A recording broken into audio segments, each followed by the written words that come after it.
Good evening, night owls, and welcome to Whisper Crowley. Tonight, I will guide you into a world of darkness, hoping to help you relax and unwind. Perhaps some of you will even drift into a haunting yet soothing sleep. Before we begin, let me know where you're listening from and what time it is for you.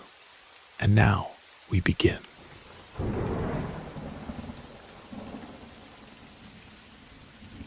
This happened about 2 years ago, when I had just moved into a studio apartment with my college roommate in Portland, Oregon. It was a converted loft space in an old brick building from the 1920s, tucked away in the Pearl District. My roommate Sarah spent most of her time downstairs at her boyfriend's place, so I found myself alone in that echoing space more often than not. Sarah had furnished most of our place with hand-me-downs from her family, but I've always been drawn to vintage finds and thrift store treasures.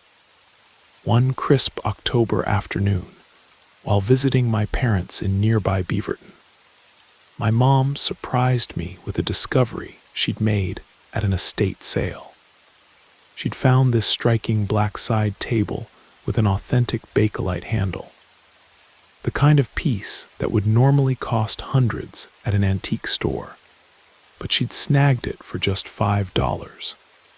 The moment I brought it home and started cleaning it, I knew something wasn't quite right. I've always been sensitive to atmospheres, able to pick up on energies that others might miss. The table stood about 3 feet tall, with a small drawer at the top, and a large open cabinet space below. As I wiped down the interior of that cabinet, I felt an overwhelming sense of unease. The space seemed unnaturally dark, as if it absorbed light rather than reflected it. It felt deeper than it should have been, like staring into a well.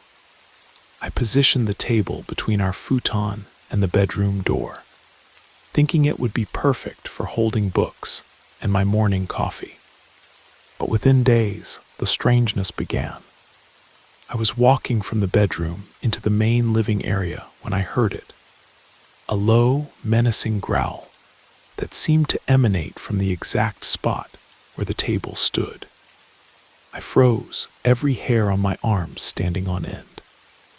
Being a rational person, I immediately tried to recreate the sound by walking across the same floorboards, testing every creak and groan. But these were solid hardwood floors, recently refinished by the landlord. They made virtually no noise at all. The growl had been unmistakable, and it had come from my left, exactly where that damned table sat with its gaping black cavity. I tried to dismiss it, telling myself it was just the old building settling or perhaps sounds from neighboring apartments. But over the following weeks, small incidents began accumulating like gathering storm clouds. I'd flip the light switch at the top of our stairs before leaving, only to return and find it off, even though I distinctly remembered the satisfying click of turning it on. The switch had a quirk where both the upstairs and downstairs controls had to be aligned properly. So I initially blamed the building's outdated electrical system. But then came the afternoon that changed everything. It was a sweltering August day, and I'd been recording music in our bedroom, with the door closed to muffle the noise from our window air conditioning unit. I remember specifically shutting that door because the AC was ancient and sounded like a freight train. After about an hour of playing guitar and laying down some tracks, I opened the bedroom door to complete silence. The air conditioner had been turned off. This wasn't some gentle electronic malfunction. Someone had physically turned the heavy metal knob. It required considerable force to move, clicking audibly into each position. I stood there staring at it, my mind racing through possibilities. Had I really closed the door because of AC noise, or had it been something else? The neighbors weren't particularly loud, and besides, their sounds came from completely different directions. I finished my business in the bathroom and returned to continue recording, again closing the bedroom door. Another hour passed before I packed up my equipment. When I opened the door this time, my blood ran cold. The air conditioner was running again. The knob had been turned 2 full positions, from off past low fan all the way to low cool. That's when I knew I wasn't imagining things. Something was actively manipulating objects in our apartment, and the timing felt almost mocking, as if whatever it was had been waiting for me to leave the room. I wanted to tell Sarah, but she was dealing with her own stress from graduate school applications. I didn't want to sound like I was losing my mind. Instead, I said a few quiet prayers and hoped that whatever presence had taken up residence would find somewhere else to go. Unfortunately, that's when I came down with mono. The exhaustion was crushing. I had to take nearly 2 months off from my part-time job at the campus bookstore. Sarah and her boyfriend Marcus basically quarantined themselves downstairs to avoid catching it, which meant I was alone in that apartment for weeks on end. Too tired to do much, except lie on the futon and watch Netflix. That's when the smell started. It would hit me out of nowhere. The distinct, nauseating odor of something rotting. Not just old food, but something organic and foul, like meat that had been left in a hot car for days. The smell would appear for maybe 10 or 15 seconds, then vanish completely. I searched everywhere behind the futon, under the kitchen sink, in every corner of our small bathroom. I even dragged myself downstairs to check if something had died in the building's basement. Nothing. The garbage disposal was clean, the refrigerator spotless. I even hauled our trash bags down to the dumpster in the alley, thinking maybe something had spilled. But when I returned, dragging myself up those stairs, the smell was waiting for me. After days of detective work, I realized the odor was strongest near the stairwell, leading down to the main floor. But there was nothing in that stairwell, except bare walls and worn carpet. What made it even stranger was how localized it was. The moment you stepped into the hallway leading to other apartments, the air smelled normal, tinged with the scent of someone's cooking or laundry detergent. One evening, Sarah finally came upstairs to keep me company. I'd started telling her about some of the weird things I'd been experiencing when suddenly, from the wall directly behind our heads, came a sound like someone pounding on the other side with a closed fist. Thunk. Sarah's eyes went wide. "Did you hear that?" "Yeah," I said, trying to keep my voice steady. "But this is an old building. Could just be the pipes settling." "That didn't sound like pipes," she said, glancing nervously at the wall. "It sounded like someone was trying to get our attention." I'd lived in plenty of old buildings, and I'd never heard settling that sounded so deliberate, so perfectly timed to our conversation about unexplained phenomena. A few days later, I was hanging out in Marcus's apartment while Sarah ran to the pharmacy. Marcus was a film student, and his place directly below ours was cluttered with vintage cameras and film equipment.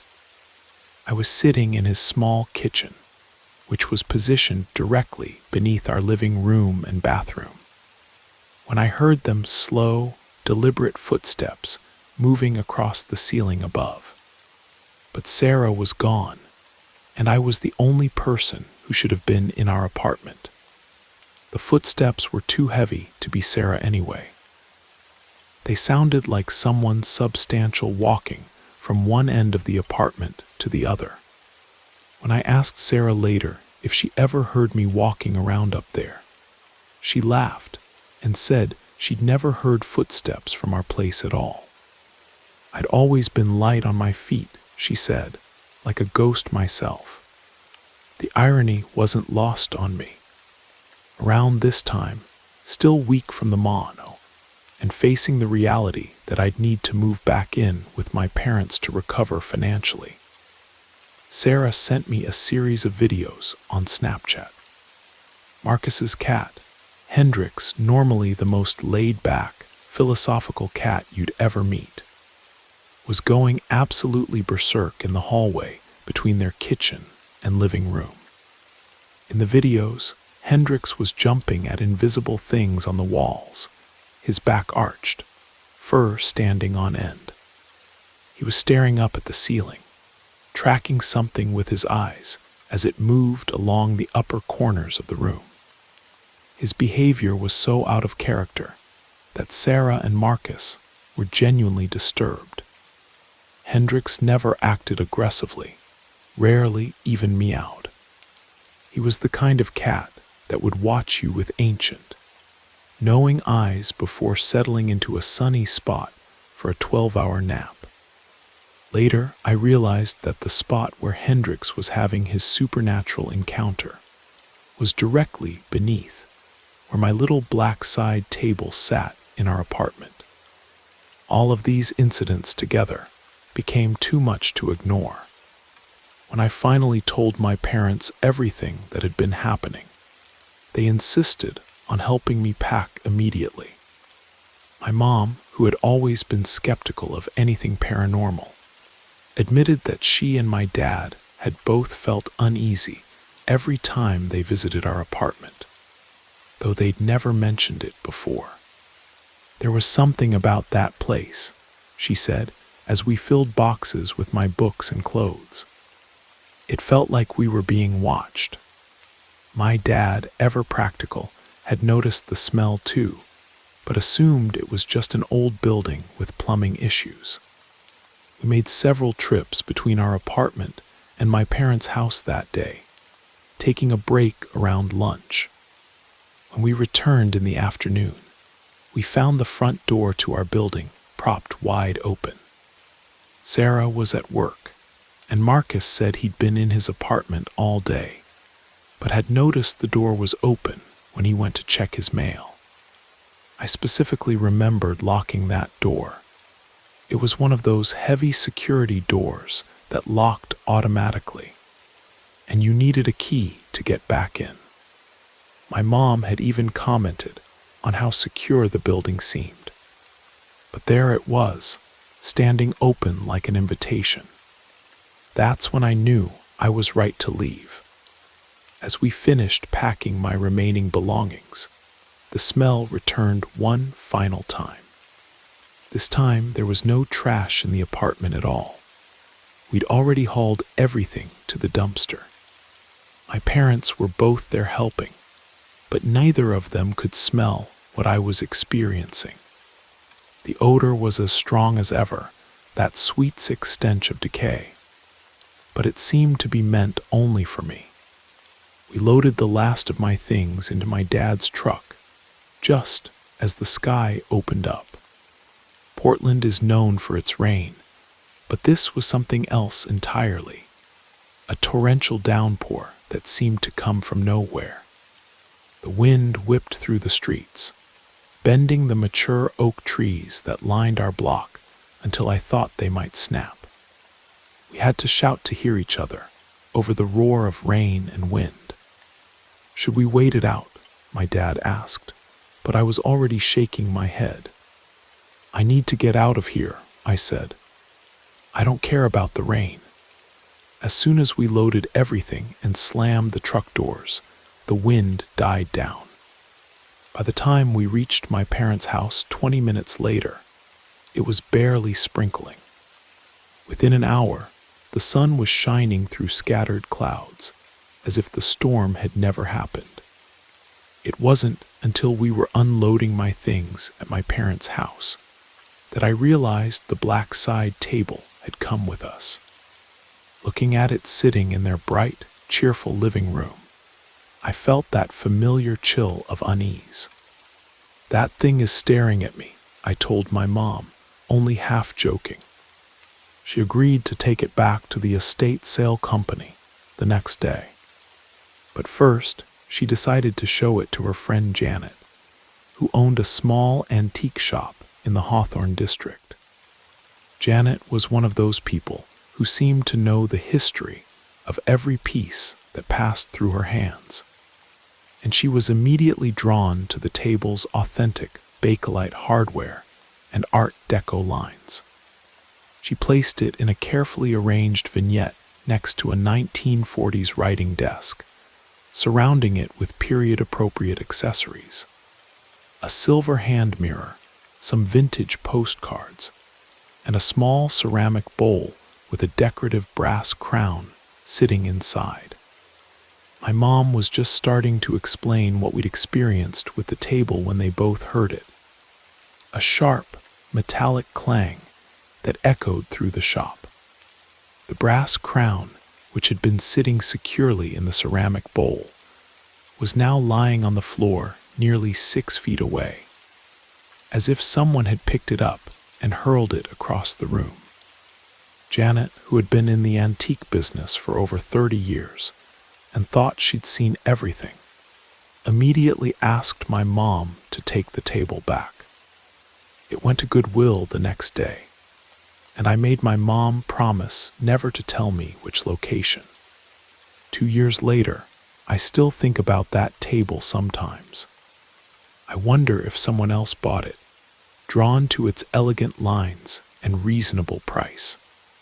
I wonder if they've started hearing growls in the night, or if they've noticed that peculiar darkness in the cabinet space that seems to swallow light. But mostly, I'm grateful that whatever attachment that thing had formed with me seems to have been severed when it left my life. I've moved 3 times since then, and I've never experienced anything like those months in Portland, though I still can't bring myself to buy anything at estate sales. Some bargains, I've learned, come with a price that's far too high to pay.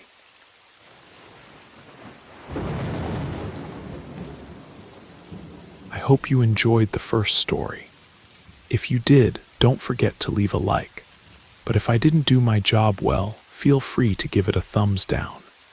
Either way, drop a comment and let us know where you're listening from and what time it is for you. Now, let's continue. About 12 years ago, I lost one of my closest friends in the most senseless way imaginable. Jake was 23, the kind of guy who could make you laugh until your sides hurt, and who'd drive across town at 3 in the morning if you needed help. He had been struggling with depression and anxiety, taking medication that sometimes made him feel disconnected from the world. It was a Tuesday evening in late October when I got that feeling. You know the one I'm talking about. That sudden, inexplicable certainty that something terrible has happened somewhere in the world, even though you have no logical reason to think so. It's like a cold weight settling in your chest, a wrongness that makes your skin crawl and your mind race through worst-case scenarios. I was sitting in my apartment in Columbus, Ohio, trying to focus on a term paper for my senior seminar, but I couldn't shake this overwhelming sense of dread. It felt like the air pressure had changed, like the moment before a severe thunderstorm when even the birds go quiet. I kept checking my phone, expecting bad news, but nothing came. The feeling lasted through the night and into the next morning. I went to classes, had lunch with my girlfriend, tried to carry on normally, but that weight never lifted. It was like walking around with a stone in my chest, knowing something was fundamentally wrong, but having no idea what. The call came Wednesday afternoon. Jake's older brother, Matt, his voice barely a whisper, told me that Jake had been found in his car on a rural road outside Dayton. He'd apparently had an episode, missed his medication for a few days, and had some kind of seizure while driving. The car had veered off the road and struck a massive oak tree at highway speed. The timing hit me like a physical blow. Jake had died Tuesday evening, around 9 p.m. That was exactly when I'd felt that crushing sense of wrongness, that certainty that somewhere, something terrible was happening. But that wasn't the strangest part. When I got to Jake's apartment with Matt and a few other friends to help pack up his belongings, Matt pulled me aside. His face was pale, and his hands were shaking as he showed me his phone. "Look at this," he said, scrolling to his text messages. "I got these last night." There, in the message thread between him and Jake, were two identical texts received at 11:47 p.m., nearly 3 hours after Jake had died. Both messages said the same thing. "Hey man, just wanted you to know I'm heading home now. Everything's going to be okay." Matt stared at the screen, his thumb hovering over the messages. "The weird thing is, Jake never called me man. He always called me bro or used my name. And he never texted stuff like, 'Everything's going to be okay.' That's not how he talked." I felt my skin prickle as I looked at those messages. The timestamp was unmistakable. 11:47 p.m., October 23rd. Jake had been dead for almost 3 hours by then. "Did you respond?" I asked. Matt shook his head. "I was asleep. I didn't see them until this morning, right before I got the call from the police." We stood there in Jake's cluttered living room, surrounded by the debris of a life cut 2 short textbooks from the community college, where he'd been studying automotive repair. Guitar picks scattered on his coffee table. A half-finished sketch of a motorcycle engine taped to the wall. The normalcy of it all made the text messages feel even more surreal. "There's something else," Matt said, his voice barely audible. Jake's phone was destroyed in the crash. The police showed me the wreckage. It was completely smashed, along with everything else in the car. The implications of that hit me slowly. If Jake's phone had been destroyed on impact, how could it have sent messages 3 hours later? And more importantly, why would those messages sound so unlike Jake, yet carry such a sense of finality and peace? Over the following weeks, as we all tried to process the loss, that phrase kept echoing in my mind. "Everything's going to be okay." It was such a simple statement, but it felt like a promise, a reassurance from someone who had found peace in whatever comes after. About a year later, I found myself in Chicago for a job interview. I had some time to kill before my flight back to Columbus, so I decided to walk around downtown, maybe grab some deep dish pizza, and do a little sightseeing. I was wandering through Millennium Park when I saw him.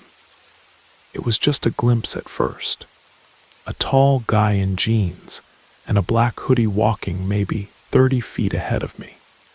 Something about his posture, the way he moved, made me look twice. My heart started racing before my brain could even process why. The walk was unmistakable. Jake had this distinctive way of moving, a slight swagger that wasn't cocky but confident, like he owned whatever space he occupied. I'd walked behind him 1,000 times on our way to class, to bars, to concerts. I knew that walk better than I knew my own. "Jake," I called out, feeling stupid even as the word left my mouth. The figure didn't turn around, just kept walking toward the intersection ahead. I picked up my pace, weaving through the afternoon crowd of tourists and office workers. The closer I got, the more convinced I became. Same height, same build, same dark hair curling slightly over the collar of his hoodie. "Jake," I called louder, breaking into a jog. He reached the intersection and turned right onto Michigan Avenue. By the time I got to the corner, he was gone. I stood there scanning the sidewalk in both directions, looking for any sign of him, but the street was filled with strangers going about their day.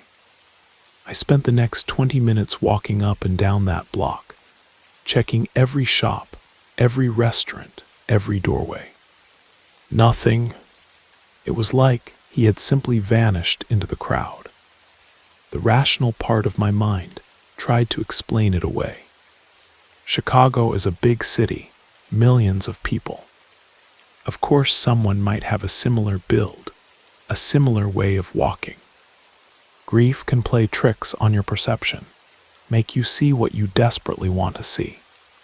But I couldn't shake the feeling that I had seen Jake, or some version of him, walking through downtown Chicago on a sunny Thursday afternoon. And I couldn't stop thinking about his last text message to Matt. "I'm heading home now." Maybe he was still traveling, still making his way to wherever home is for people like Jake. Maybe that glimpse in Chicago was just another stop on a longer journey. A moment when two worlds briefly overlapped in the middle of a busy street. I never told anyone about seeing him that day. It felt too personal, too fragile to share. But sometimes, when I'm having a particularly rough day or when life feels overwhelming, I remember those text messages and that moment in Chicago, and I hear Jake's voice in my head. Everything's going to be okay. And somehow, even though I miss him terribly, I believe it's true.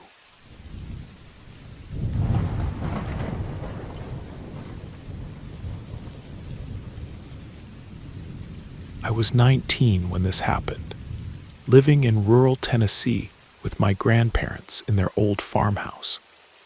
My parents had been going through some financial difficulties after my dad lost his job at the paper mill. So they were staying in a travel trailer parked in the backyard while they got back on their feet. It was one of those situations that sounds temporary, but starts to feel permanent after a few months. The setup wasn't ideal, but we made it work. The trailer was a decent size, a 30-foot Winnebago that my uncle had loaned us, and it was positioned about 50 yards behind the main house, close enough that we could run an extension cord for power, but far enough away that everyone had some privacy. It was mid-November, and we'd had an unusually warm day for the season. I'd spent the evening in the trailer with my parents and my younger brother Tommy, watching some old sitcom reruns and sharing a bag of microwave popcorn. Dad had been in a good mood. He'd had a promising job interview that afternoon at a furniture factory in the next county over, and Mom was cautiously optimistic that things might be looking up. Around 10:30, I decided to head back to the main house. I had an early class the next morning at the community college, and I wanted to get my books together and maybe grab a shower before bed.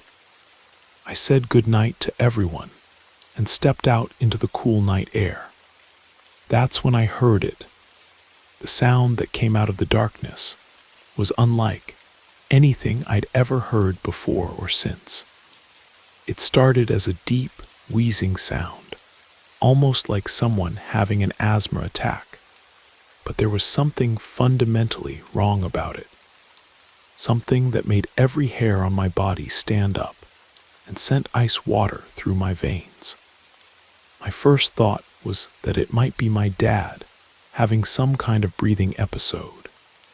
He'd been a heavy smoker for 20 years, and the stress of being unemployed hadn't exactly helped his health. "Dad," I called out, my voice sounding small in the darkness. "You okay in there?" No response. Just silence, followed by that terrible sound again. The best way I can describe it is like this.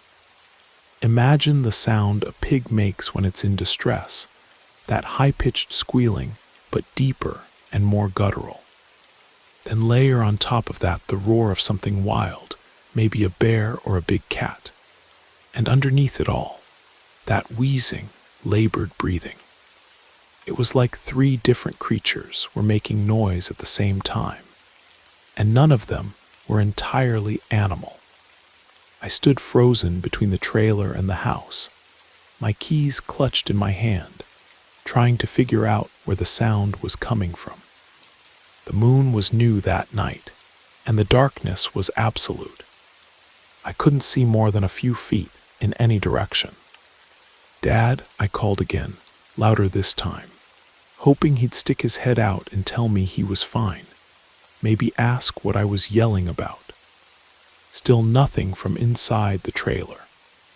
But that sound came again, closer this time and lasting longer. It seemed to be coming from the tree line that bordered the back of my grandparents' property, maybe 40 or 50 feet from where I stood.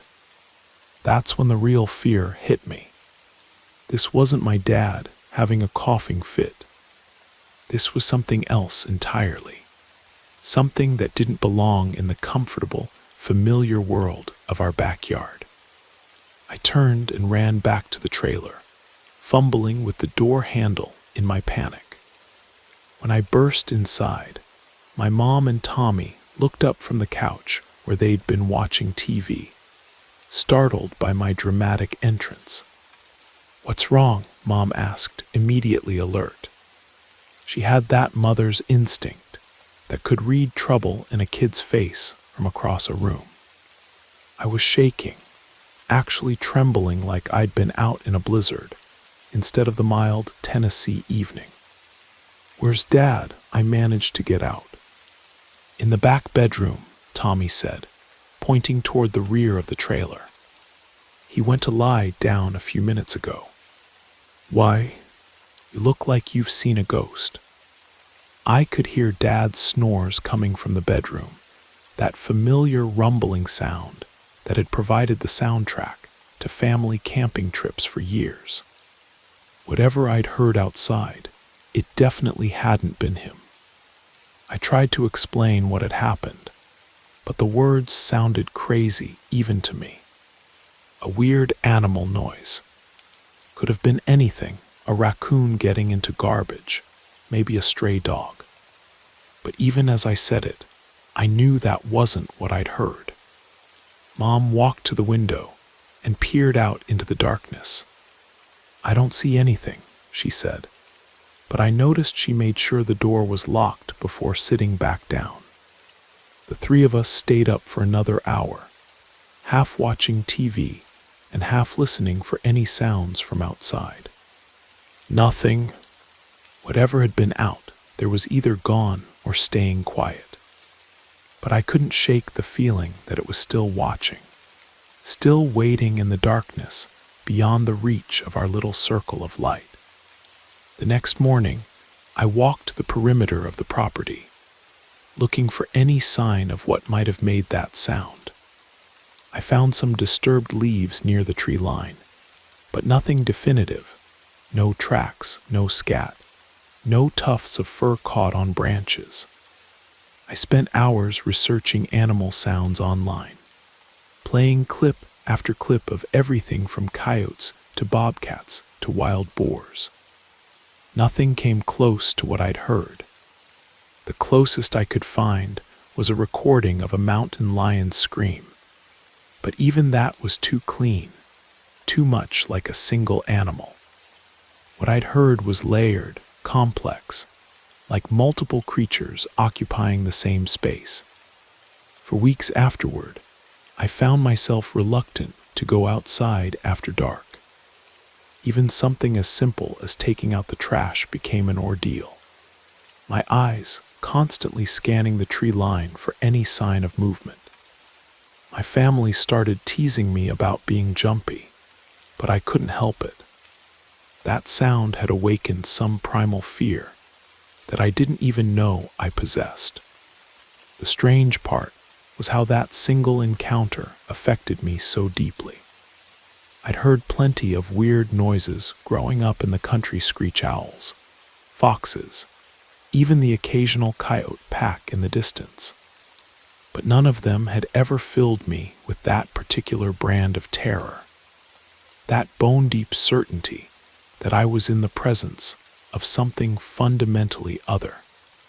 My dad got the job at the furniture factory, by the way, and within a couple of months, they were able to move into a small rental house on the other side of town. We never talked much about our time in the trailer, but sometimes I catch myself wondering if they ever heard anything strange on the nights after my encounter. I've lived in cities now for the past 15 years, surrounded by traffic and sirens and all the familiar sounds of urban life. But sometimes, when it's very quiet and very dark, I still find myself listening for that sound. That impossible combination of wheeze and roar and scream that reminded me just how much we don't know about the world that exists just beyond the edge of our understanding. And I'm grateful that, so far at least, I've never heard it again.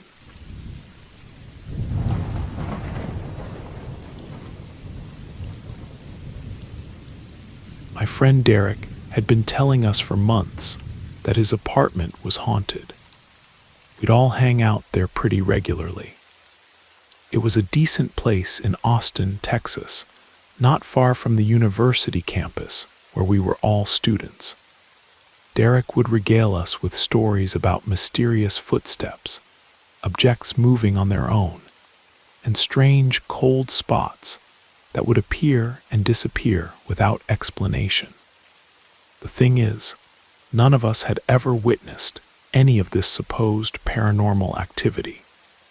We'd spent countless nights at Derek's place, playing poker, watching movies, having the kind of rambling conversations that only happen at 2 in the morning when you're 20 years old and think you have all the answers. Nothing weird ever happened when we were around.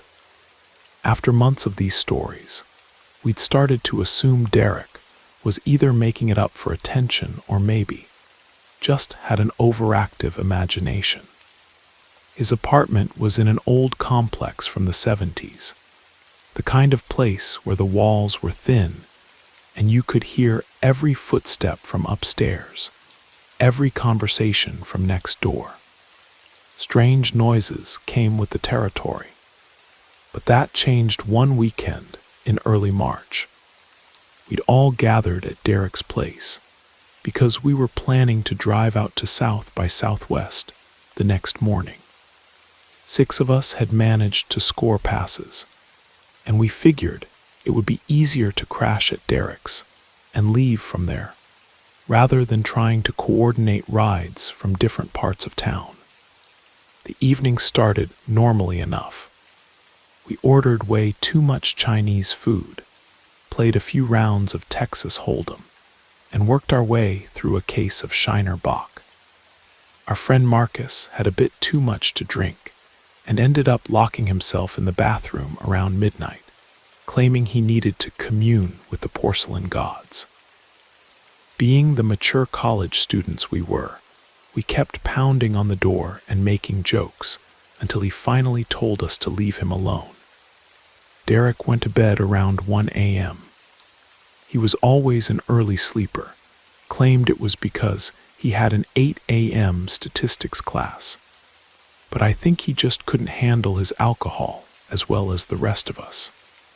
That left 4 of us in the living room, Me, Jake, Carlos, and Tommy. Derek's apartment was a classic one-bedroom layout, small but functional.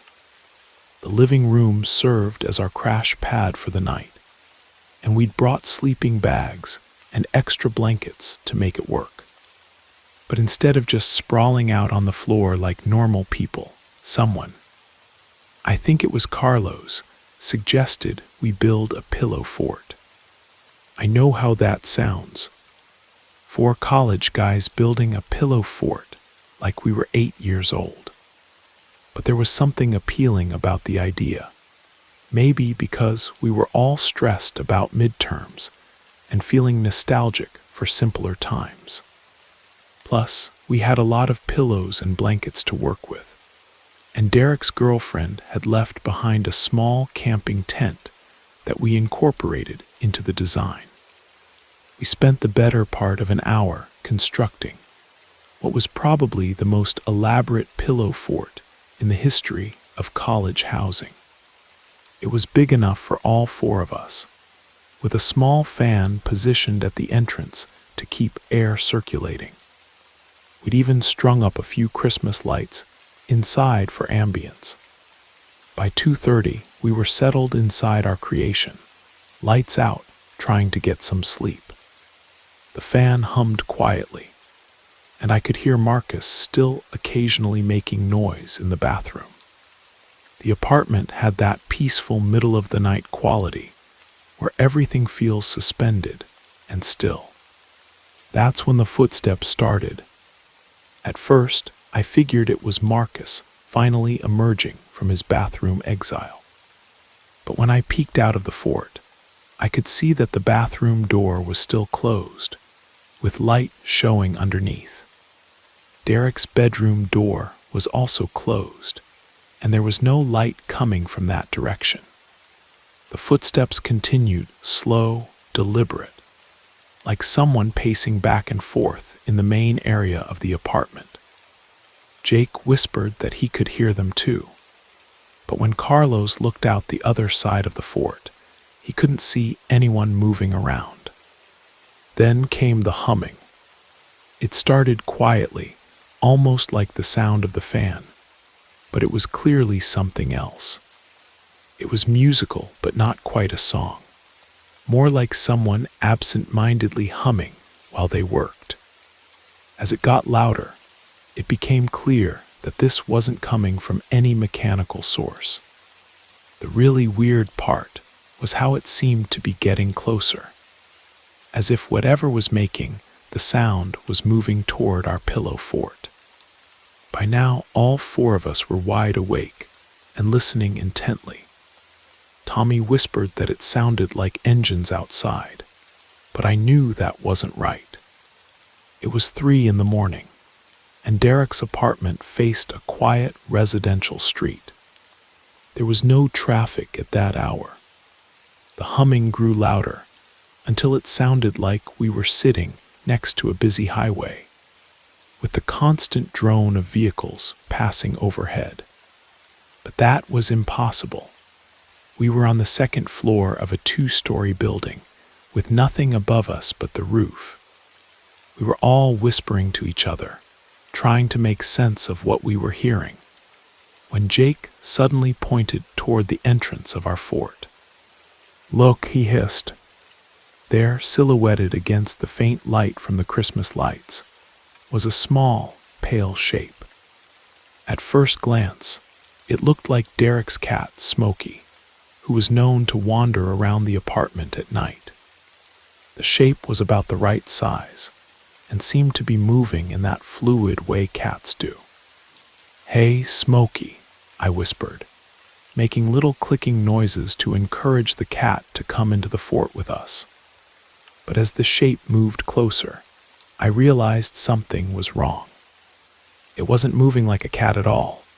It was too smooth, too uniform. And cats have a distinctive silhouette, with ears and a tail and legs.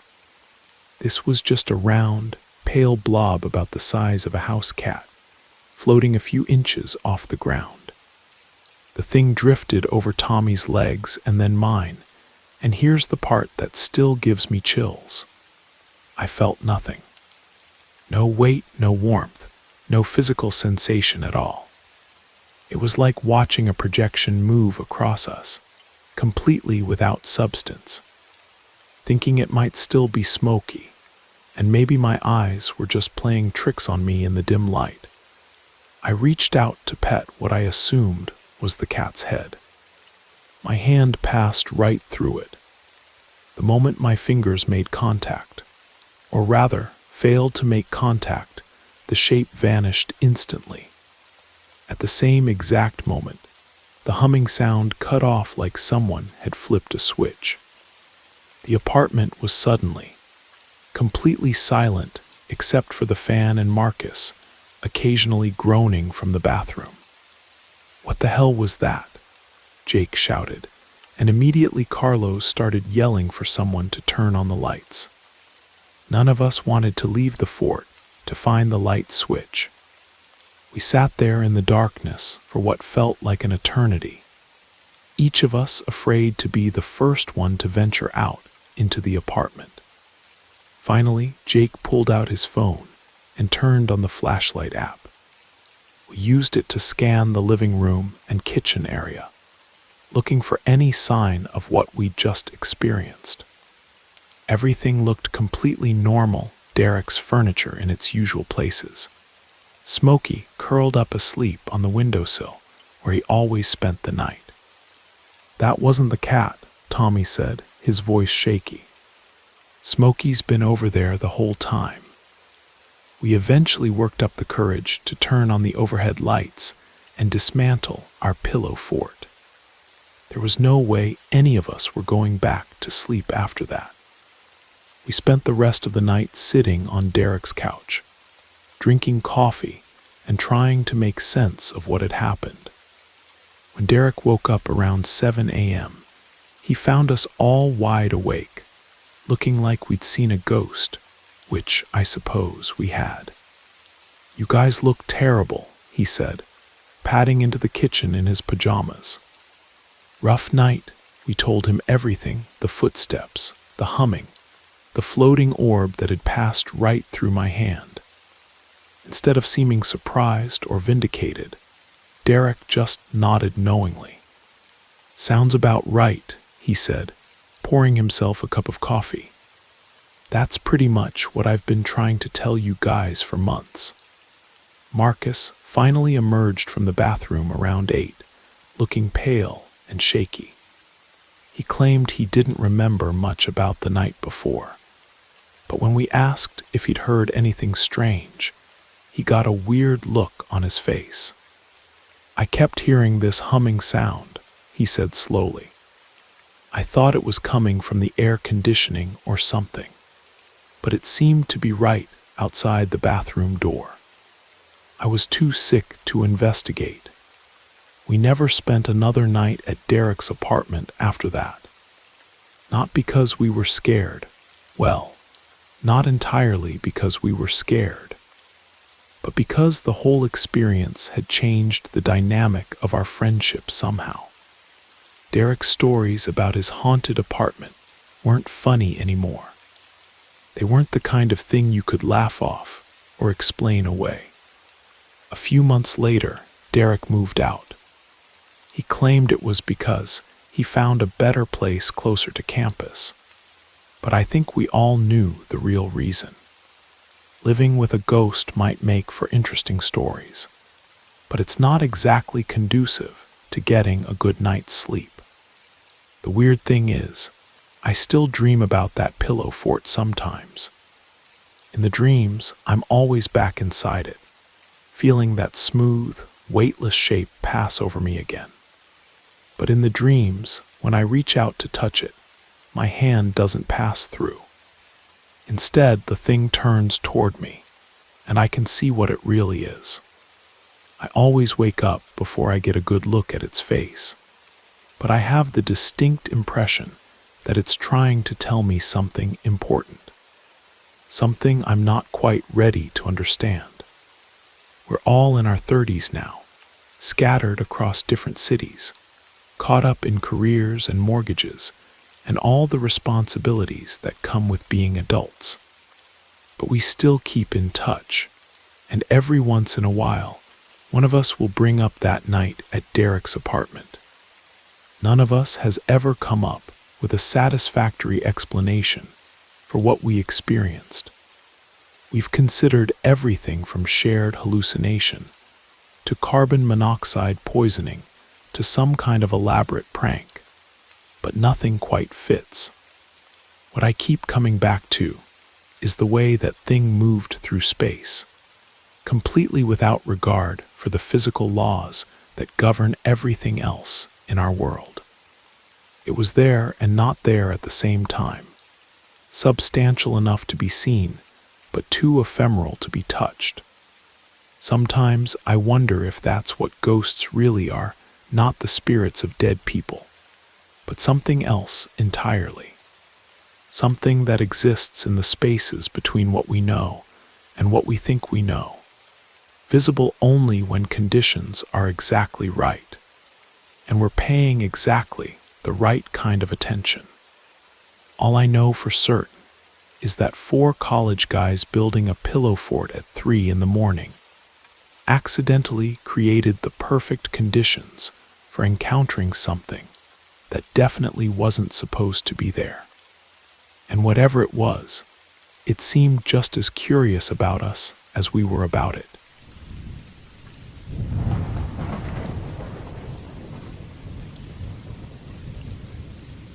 This happened during the summer I turned 10, at my best friend Connor's family farm outside Lexington, Kentucky. The Millers had been working that land for 3 generations, tobacco mostly, with some corn and a few head of cattle. It was the kind of place where you could run wild all day without seeing another soul, where the nearest neighbor was half a mile away, and the sound of traffic was just a distant hum on the horizon. Connor's mom had thrown a birthday party for his younger sister Emma, who was turning 7. Most of the adults had already headed home by the time the sun started setting. But a few families with kids our age had stuck around for a bonfire and s'mores. The Millers were the kind of people who didn't worry about things like bedtimes during summer vacation. So we were allowed to stay up as late as we wanted. There were 4 of us kids left. Me, Connor, his cousin Lily, who was visiting from Louisville, and a kid named Jake whose parents were friends with the Millers. We were all between 9 and 11 years old, that perfect age where you're old enough to have real adventures, but young enough to still believe in magic. The bonfire was set up in a clearing between the farmhouse and the old tobacco barn, maybe 50 yards from each building. The barn was one of those classic Kentucky structures, weathered wood siding, tin roof, probably built sometime in the 1940s, when Connor's grandfather first bought the property. During the day, it was just part of the landscape, but at night, with the firelight dancing across its weathered walls, it looked like something out of a fairy tale. We'd been sitting around the fire for maybe an hour, roasting marshmallows and telling the kind of silly ghost stories that 10-year-olds tell, when Connor suggested we climb the hill behind the bonfire. It wasn't much of a hill, more like a gentle rise in the pasture, but from the top, you could see for miles in every direction. Connor's dad had told us there used to be a Cherokee settlement somewhere in the area before white settlers arrived, and we were always finding arrowheads and pottery shards in the fields after it rained. The 4 of us scrambled up the slope, our shadows stretching long behind us in the firelight. The adults were still gathered around the bonfire below, their voices carrying up to us on the warm night air. Connor's mom was laughing about something, and I could smell the lingering smoke from his dad's pipe mixing with the wood smoke from the fire. From the top of the hill, we had a perfect view of the whole property. The farmhouse sat solid and comfortable with its wraparound porch and glowing windows. The barn loomed dark against the starlit sky, and the bonfire looked like a tiny orange jewel between them. That's when Lily noticed the shadows. There was a floodlight mounted on a pole between the house and the barn, one of those security lights that farmers used to keep an eye on their property at night. The light was bright enough to cast our shadows clearly on the side of the barn. 4 distinct silhouettes waving and jumping around as we moved on top of the hill. "Look," Lily said, pointing toward the barn. "We can make shadow puppets." We spent the next few minutes experimenting, holding our arms in different positions to create rabbit ears and bird shapes on the barn wall. It was the kind of simple entertainment that feels magical when you're 10 years old, and everything still holds the possibility of wonder. Connor suggested we try to spell out letters with our bodies, so we arranged ourselves in a line and started contorting into various shapes. I was trying to make the letter K when Jake suddenly stopped moving. "Wait," he said, his voice uncertain. "Count the shadows." We all looked toward the barn.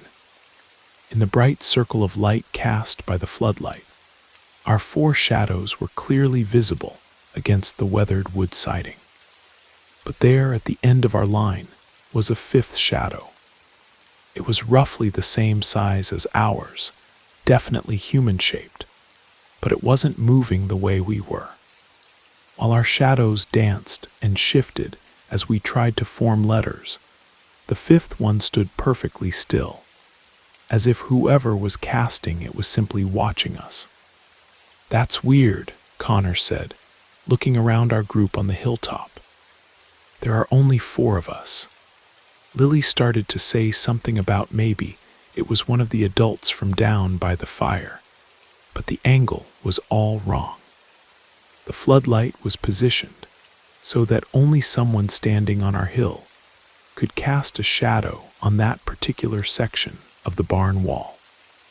"Maybe it's a trick of the light," I suggested, but even as I said it, I knew that wasn't right. The shadow was too distinct, too obviously human-shaped to be some kind of optical illusion.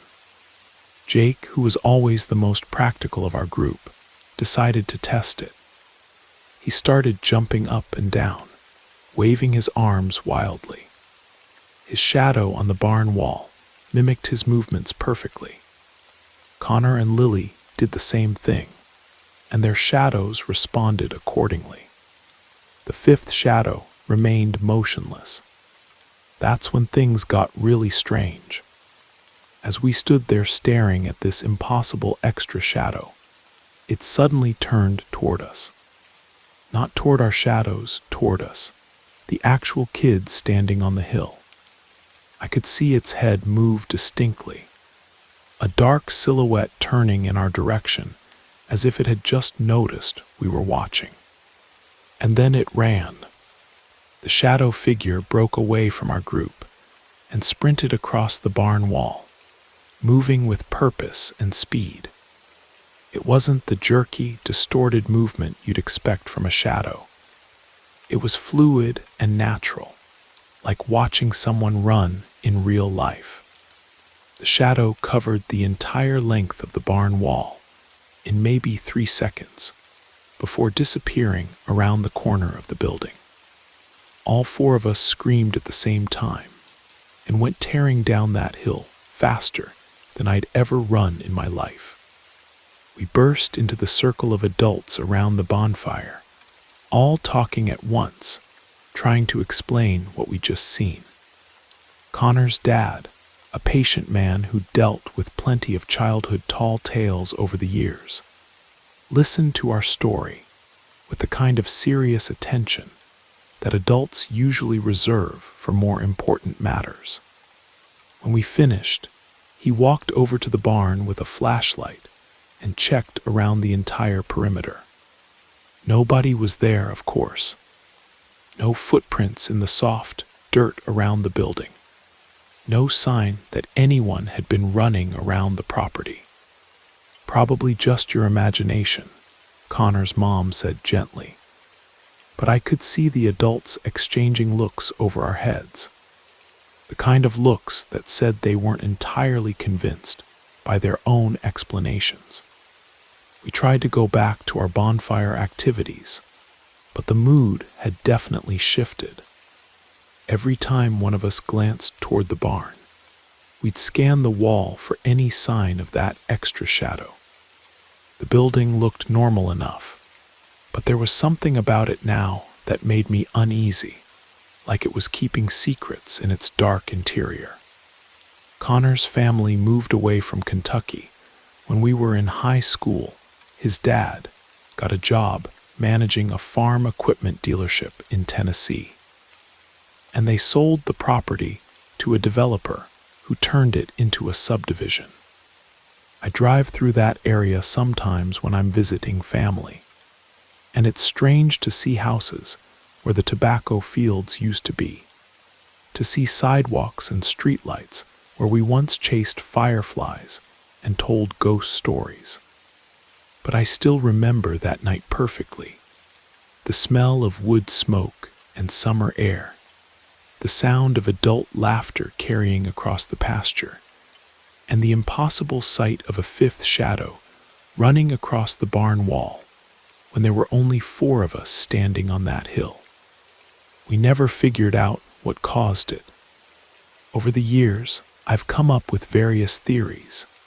Maybe it was some kind of atmospheric phenomenon, or a reflection from a passing car, or just the overactive imagination of 4 kids who'd been told too many ghost stories. But I keep coming back to the way that shadow moved when it noticed us watching.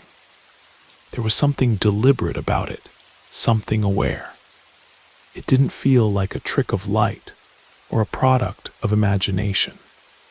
It felt like we'd accidentally witnessed something that was supposed to remain hidden.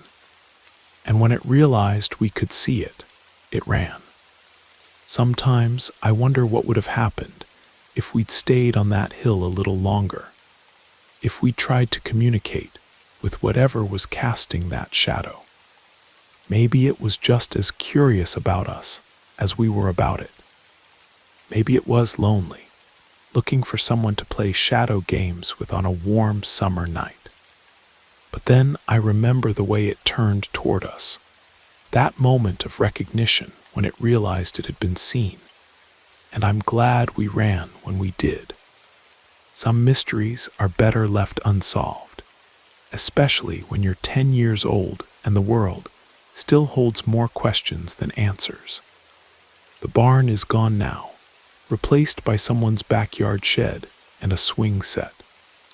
But sometimes, when I'm driving past at night and the streetlights hit the trees just right, I find myself looking for shadows that don't belong, for signs that the world is still stranger and more wonderful than we like to admit.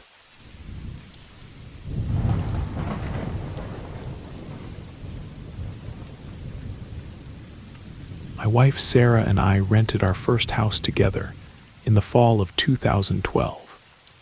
A small 2-bedroom place on Maple Street in Salem, Massachusetts. It seemed like the perfect starter home close to downtown, affordable rent. And Sarah was 5 months pregnant with our first child. We needed somewhere stable to begin our life as a family. The house was a typical New England colonial, probably built in the 1920s, with narrow hallways and small rooms that seemed to hold onto the cold. Nothing particularly unusual about it from the outside: white clapboard siding, black shutters, a small front porch that had seen better days.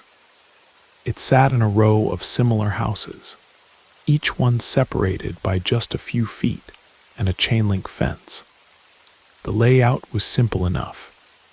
You walked directly into the living room from the front door, and there was a sliding glass door that led into the kitchen. From the kitchen, you could access the small backyard we shared with our neighbors, and there was a staircase leading to the 2 bedrooms upstairs. There was also a frosted glass window between the living room and kitchen that had probably once been a serving hatch, though now it just let in a little extra light during the day. Within the first few weeks of living there, I started getting an uncomfortable feeling, especially when I was alone in the house. It was strongest in the kitchen and on the staircase. This sense that someone was watching me, that I wasn't as alone as I should have been. I'd find myself checking over my shoulder constantly, or hurrying up the stairs 2 at a time without really knowing why. I've never been one to believe in ghost stories or supernatural nonsense. I'm a pretty practical guy. Worked construction for several years before getting into electrical work. But there was something about that house that got under my skin in a way I couldn't explain or dismiss. Sarah was dealing with morning sickness and the general exhaustion that comes with pregnancy. So I didn't want to worry her with my weird feelings about the house. Instead, I tried to rationalize it. Old house, unfamiliar sounds, new neighborhood. It made sense that I'd feel a little on edge until we settled in. But then came the night that changed everything. We'd been watching a documentary about paranormal investigators on the History Channel. One of those shows that tries to debunk supernatural claims using scientific methods. The host was explaining how Ouija boards work through something called the ideomotor effect, unconscious muscle movements that make it seem like spirits are moving the planchette, when it's really just the participants doing it without realizing. Sarah, who'd grown up with ghost stories from her Irish grandmother, was fascinated by the whole thing. I was more skeptical, but I figured it might be fun to try it ourselves, especially if it would prove that the whole thing was just psychological suggestion. We didn't have an actual Ouija board, so we made one using pieces of notebook paper. Sarah wrote out all the letters of the alphabet, the numbers 0 through 9, and the words yes, no, hello, and goodbye. We arranged them on our coffee table and used an upside-down shot glass as our planchette. Looking back, I realize how naive we were. We treated the whole thing like a party game, something to kill time on a Tuesday evening while we waited for Sarah's favorite show to start. We dimmed the lights, lit a few candles for atmosphere, and placed our fingertips lightly on the shot glass. Sarah asked if any spirits were present, and we waited. For the first few minutes, nothing happened. The glass stayed put, and I was starting to feel vindicated in my skepticism. Then it started to move. Slowly at first, just tiny vibrations under our fingers. Then more deliberately, sliding across the smooth surface of the coffee table toward the letters Sarah had laid out. Why, yes. Sarah and I looked at each other. "Are you moving it?" she whispered. I shook my head. I wasn't consciously pushing the glass, but I supposed it was possible that one of us was doing it without realizing. That's what the documentary had said would happen. "What's your name?" Sarah asked. The glass began moving again, more confidently this time. Ernest. I almost laughed. Ernest seemed like such an ordinary name for a ghost. I half expected something more dramatic, like Mortimer or Bartholomew. "Do you like living in this house, Ernest?" I asked, playing along. "No. Why not?" Sarah asked. What don't you like about us being here? The glass moved faster now, practically pulling our fingers along with it. Why are you on TB yellow, NG? Sarah's face had gone pale. She wanted to stop, but I was curious now. If this was just our subconscious minds at work, what did it mean that we were spelling out messages about not belonging? What do you want us to do? I asked. Leave. That's when Sarah pulled her hands away from the glass. I don't like this, she said. Let's stop. I was about to agree when the glass started moving again, even though neither of us was touching it. It slid across the table toward the word goodbye, paused there for a moment, then came back to the center. Sarah was already gathering up the letters, her hands shaking slightly. We blew out the candles and turned the lights back on, but the atmosphere in the room felt different somehow. Heavier. That night, we went to bed around 10:30. We'd been asleep for maybe an hour when a loud bang from downstairs woke us both up. It sounded like someone had slammed a cabinet door as hard as they could. I grabbed a baseball bat from our closet and went downstairs to investigate. All the cabinet doors in the kitchen were closed. Nothing looked out of place. I checked the front and back doors, both still locked. The neighbors' houses were dark and quiet. But the next night, it happened again. Same time, same sound. And the night after that. Within a week, we had established an unwelcome routine. Every night, about an hour after we went to bed, something would slam one of the kitchen cabinet doors. I'd go downstairs to check, find nothing disturbed, and eventually give up and go back to bed. I started leaving a small digital recorder running in the kitchen, thinking maybe I could figure out which cabinet was making the noise. But the recordings never picked up anything, just the sound of our footsteps when I came down to investigate. That's when other things started happening. Sarah and I began arguing constantly, usually over trivial things that we'd never fought about before. I found myself feeling angry and anxious most of the time, especially when I was in the house.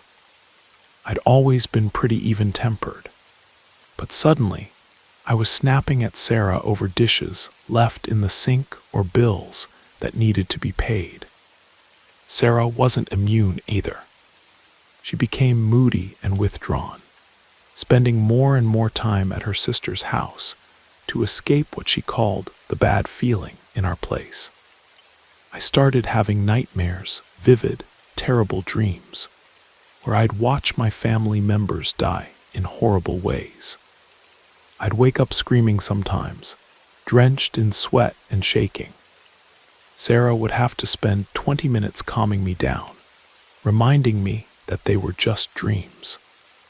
The strangest thing was what Sarah told me I was doing in my sleep.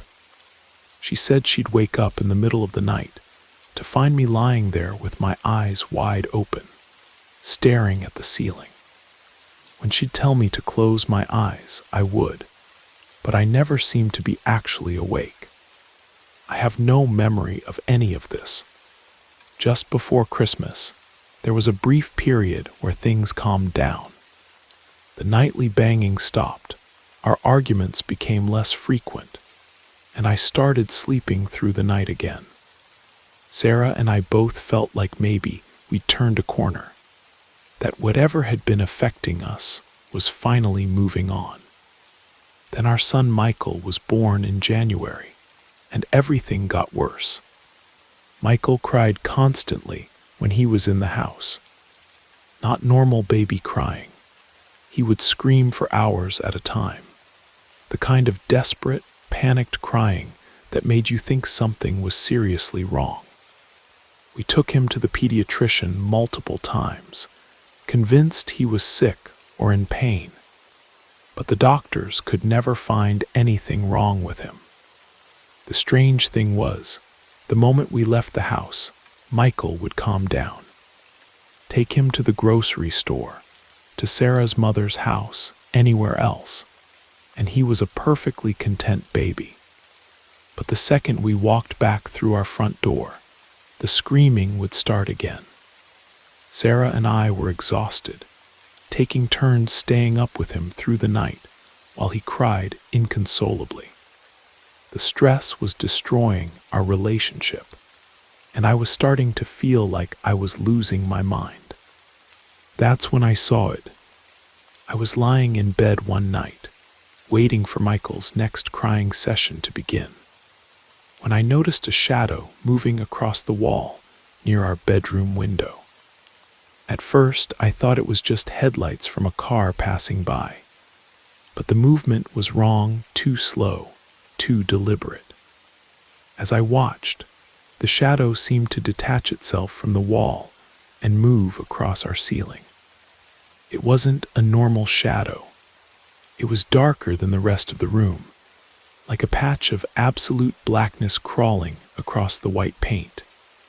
It had an irregular shape, with what looked like tendrils or fingers extending from the main mass. I watched it creep along the ceiling toward the corner of the room, then disappear over the edge toward the hallway. I wanted to wake Sarah, but I was afraid she'd think I was having some kind of breakdown. The next morning, I found her in the kitchen, bags under her eyes, looking like she hadn't slept at all. "We need to leave," she said without preamble. "I can't do this anymore." I didn't argue. Whatever was happening in that house was destroying our family, and I didn't care if it made us look crazy or cost us our security deposit. We started looking for a new place that same day.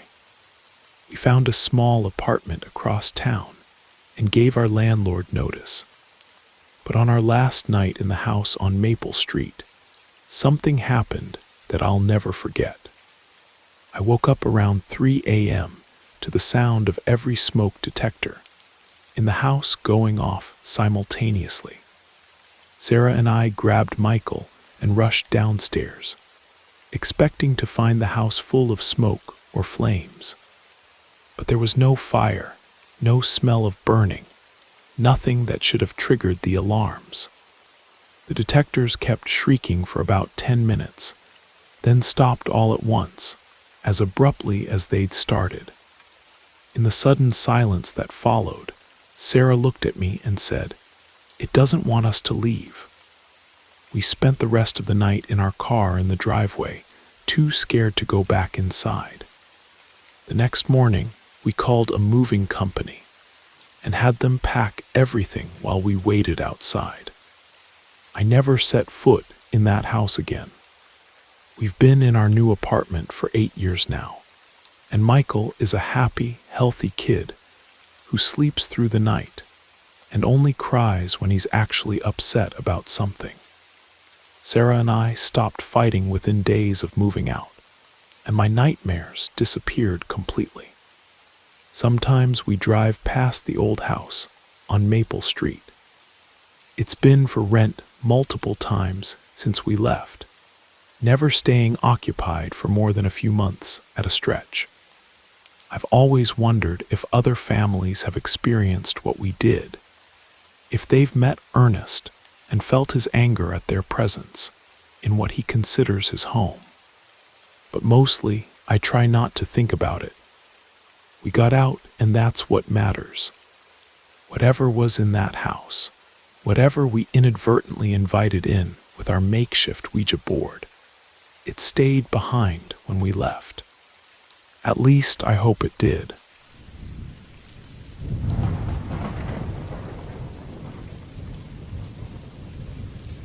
I've been working as a police officer in Millfield, Indiana, for about 7 years now, and I've always preferred the night shift. It's quieter, pays a little better, and in a town of barely 1,500 people, most of the action happens during daylight hours anyway. Nights are usually just routine patrols, checking on businesses, and the occasional domestic disturbance call. Millfield is the kind of place where everybody knows everybody, where the biggest news story in recent memory was when the Dairy Queen got a new flavor of blizzard. It's farming country, surrounded by cornfields and soybean fields that stretch to the horizon. The kind of place where you can drive for 20 minutes without seeing another car. Right in the heart of town sits the old Lincoln Elementary School, a two-story brick building that dates back to the 1940s. The town built a new elementary and middle school complex on the outskirts in 2008, consolidating everything into one modern facility. Lincoln Elementary has been empty ever since. The building is listed as a historical landmark, which means the town can't tear it down even though it would probably be the practical thing to do. The asbestos remediation alone would cost more than the town's annual budget. So it just sits there, slowly deteriorating while the town council debates what to do with it. It's positioned right next to the public library and behind what used to be called the fairgrounds, though fairgrounds is probably too generous a term for the small field where we hold our annual corn festival and the occasional traveling carnival. This particular night was in late October, about 2 weeks before Halloween. I was doing my usual patrol route around 11 p.m. when I noticed that the security light behind the library was on. That was unusual. It was motion activated and should only have been triggered if someone was back there. I parked on the north side of the old school property and walked through the gap in the chain-link fence that surrounds the building. The fence was put up more to keep liability lawyers away than actual trespassers. Most of the local kids know better than to mess around in there. And we don't really have a homeless population to worry about. As I walked toward the library to investigate the light, I had to pass right by the old school building. The place has always given me the creeps, even during the day. There's something about abandoned schools that feels particularly unsettling. All those empty classrooms where children's voices once echoed, playgrounds where no one plays anymore. I was about halfway to the library when I heard it, a metallic squeaking sound coming from inside the school building. It sounded exactly like the kind of noise an old door hinge makes when it's been neglected for years. That slow, protesting creak that makes your teeth ache. I stopped and listened, trying to pinpoint where the sound was coming from.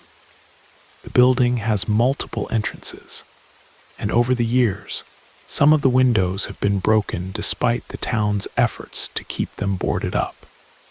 It wouldn't be unusual for wind to move a loose door or shutter, but there was no wind that night. The air was perfectly still, with that heavy, expectant feeling that October nights sometimes have right before the first hard frost. The squeaking came again, definitely from inside the building. I decided to investigate the perimeter before checking on the library light. If someone was inside, kids pulling a prank, someone looking for shelter, or worse, I needed to know about it. I walked around to the main entrance, testing the heavy double doors. Still locked and secure. The windows on the ground floor were all properly boarded. But when I got to the east side of the building, I found what I was looking for. One of the basement windows had been broken out, leaving just jagged teeth of glass around the frame. It was a small window, maybe 2 feet by 3 feet, but large enough for someone to squeeze through if they were determined. I crouched down and shined my flashlight through the opening. The basement was pitch black, and my light only penetrated a few feet into the darkness. I could make out some old desks and chairs stacked against the walls, the typical detritus of a closed school building. "Hello," I called out. "This is Officer Martinez with the Millfield Police. If anyone's in there, you need to come out now." No response. But as I was getting ready to move on, I heard that squeaking sound again. Louder this time, and definitely from somewhere inside the building. I continued my circuit around the school, checking every potential entry point. Everything else was secure. But when I got back to the main entrance, I heard something that made my blood run cold. Whistling. It was faint but unmistakable. Someone inside the building was whistling a tune. Not loudly, but clearly audible in the still night air. It had a strange, echoing quality, like it was coming from deep inside the building. The tune was familiar, but I couldn't quite place it. Something simple and repetitive, the kind of melody a child might whistle while walking down a hallway. Now I was sure someone was inside, and I needed to get in there to investigate. I radioed dispatch to let them know my location and what I was dealing with, then went back to the broken basement window.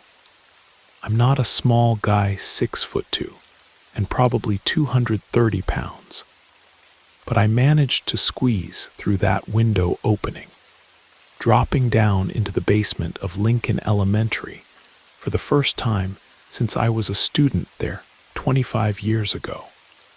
The smell hit me immediately, that mixture of dust, mold, and industrial cleaning products that seems to permeate old institutional buildings. My flashlight beam swept across stacks of tiny chairs, boxes of outdated textbooks, and the kind of educational posters that were probably cutting edge in the 1980s. The whistling had stopped when I entered the building, but I could hear other sounds, now soft footsteps somewhere above me, moving slowly across what sounded like the main hallway on the first floor. I found the stairs leading up from the basement and climbed as quietly as I could, my hand resting on my service weapon. I wasn't expecting serious trouble. Probably just some teenagers who thought it would be fun to explore the old school. But you never know what you're going to find in a situation like this. The first floor hallway stretched out in front of me, lined with classroom doors that stood slightly ajar. My flashlight beam danced across faded bulletin boards and peeling paint, casting long shadows that seemed to move and shift as I walked. That's when I heard the whistling again. It was coming from one of the classrooms at the far end of the hall, the same simple melody I'd heard outside. I approached slowly, my footsteps echoing in the empty corridor despite my efforts to move quietly. The classroom door was open about halfway.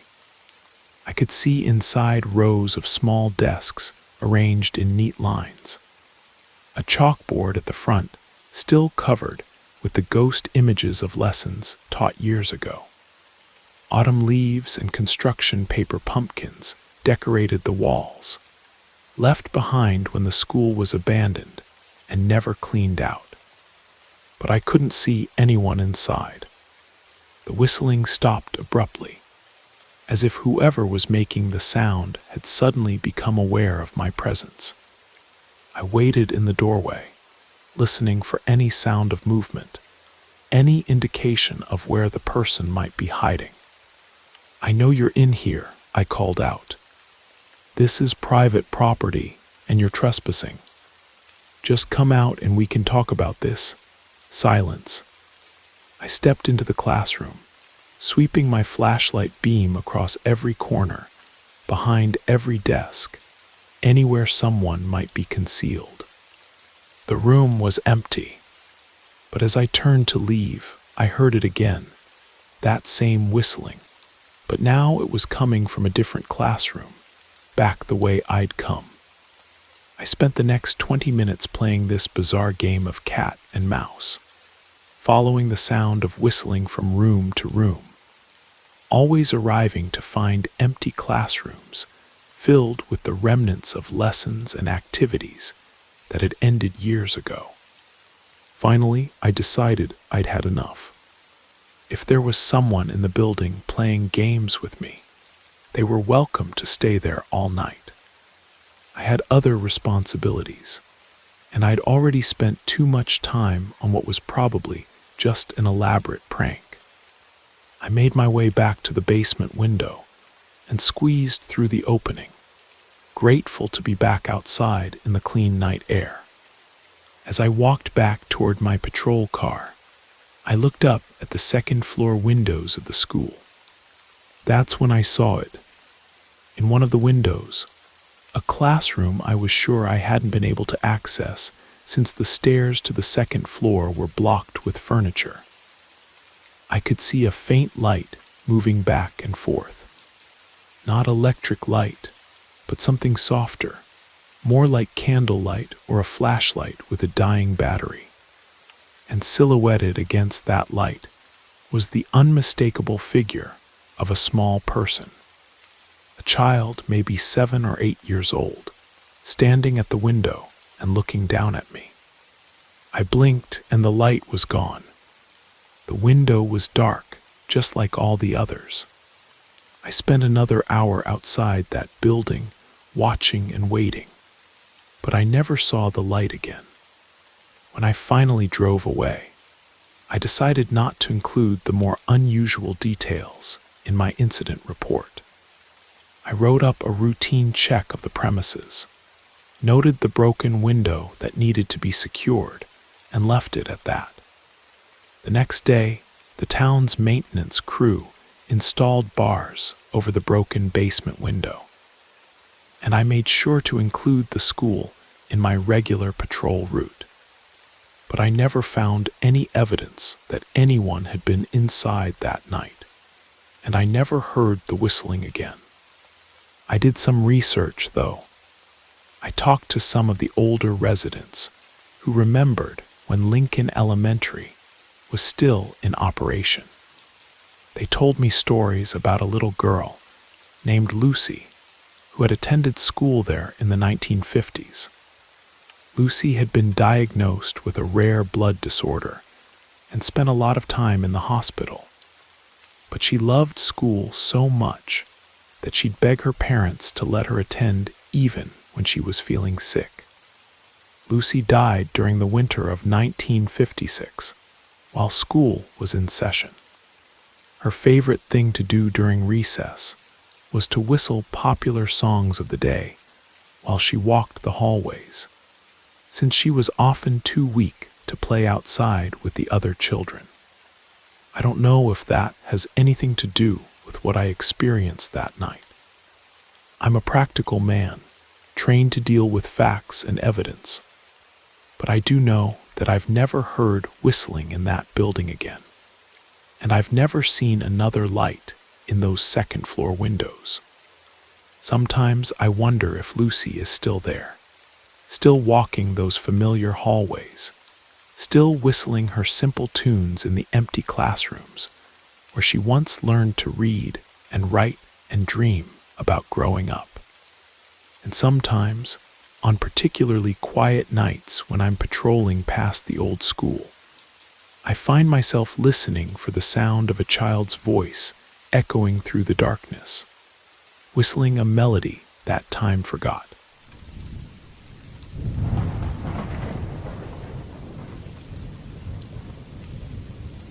I have 2 younger brothers, and we're all about 3 or 4 years apart in age. Growing up in our house in Richmond, Virginia, we shared bedrooms as we got older, but there was always one particular room that seemed to rotate between us.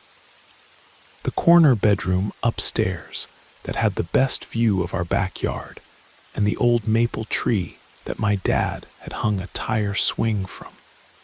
I was the oldest, so I got that room first when I was around 5 years old.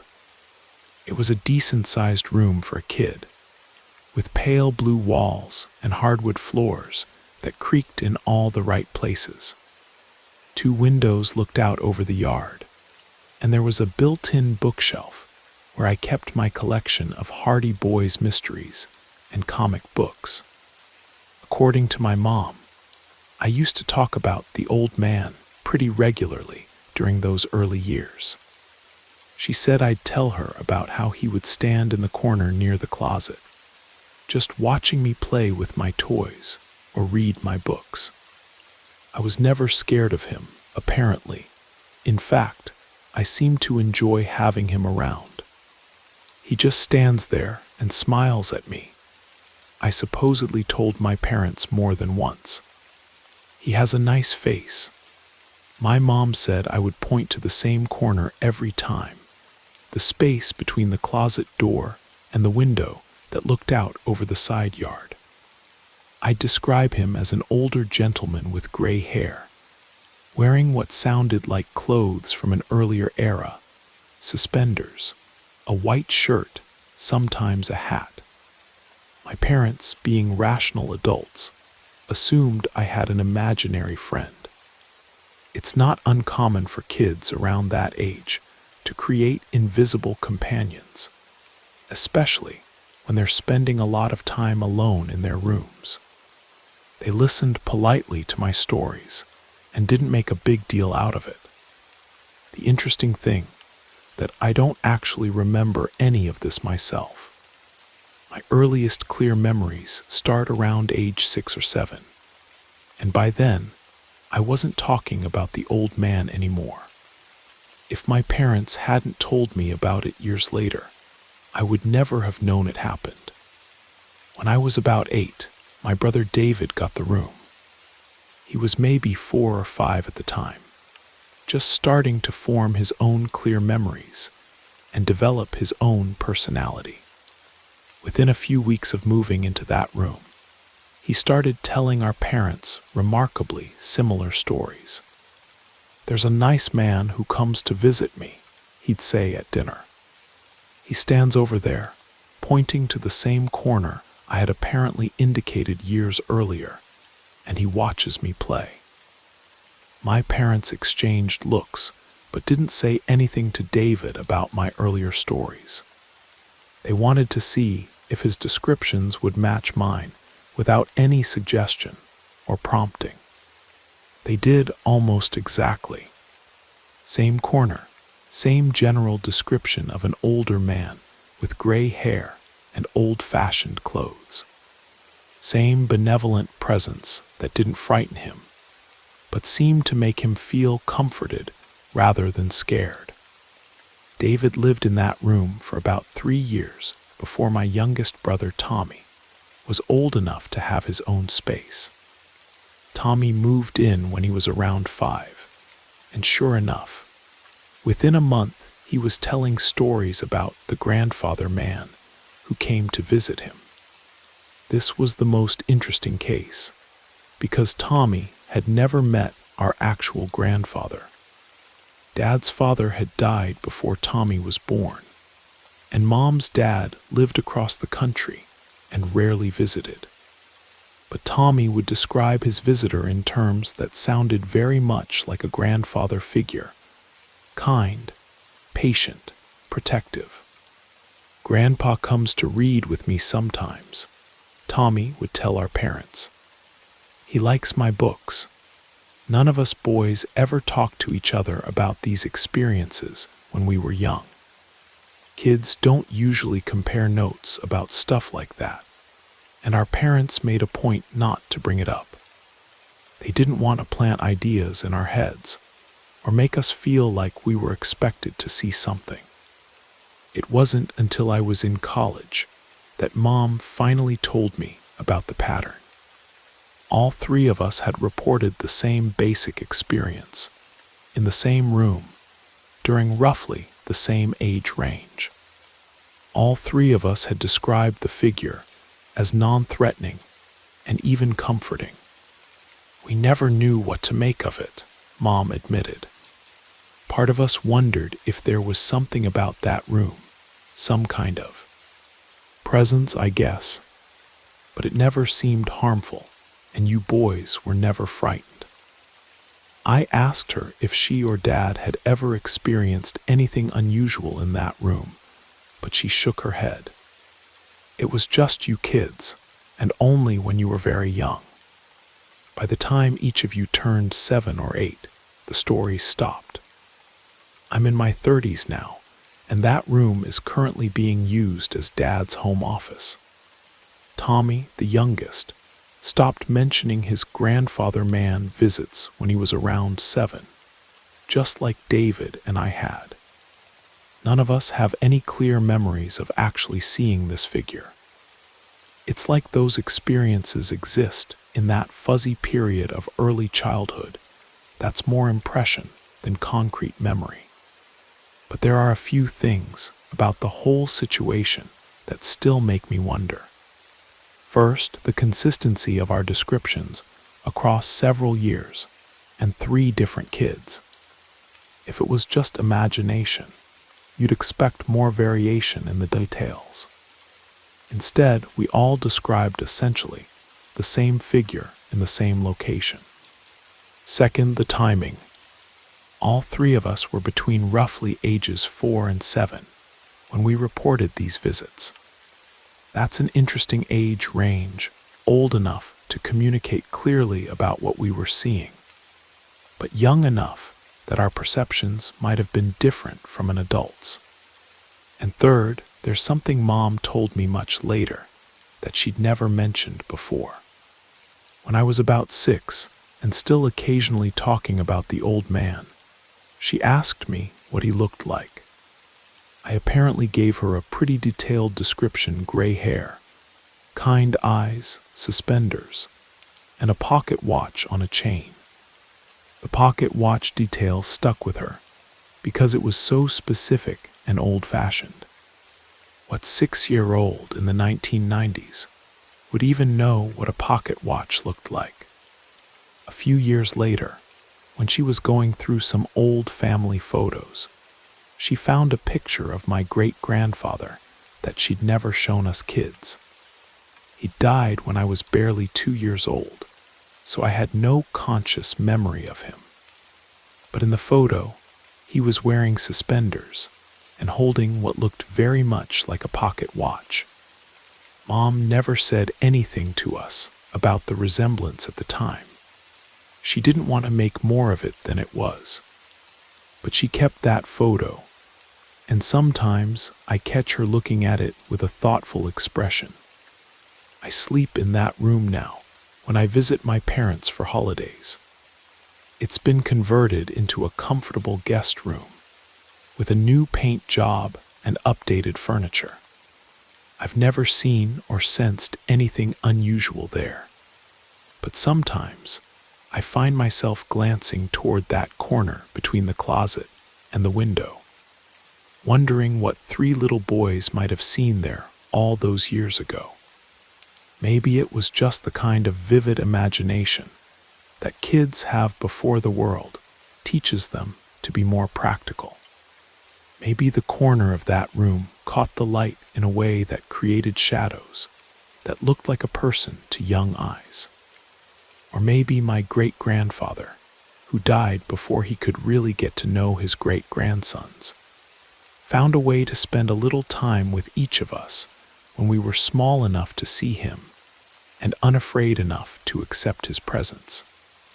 I don't know which explanation I prefer, but I do know that all 3 of us grew up feeling secure and loved in that house, and none of us ever associated that room with anything frightening or harmful. Sometimes the most comforting mysteries are the ones we don't need to solve.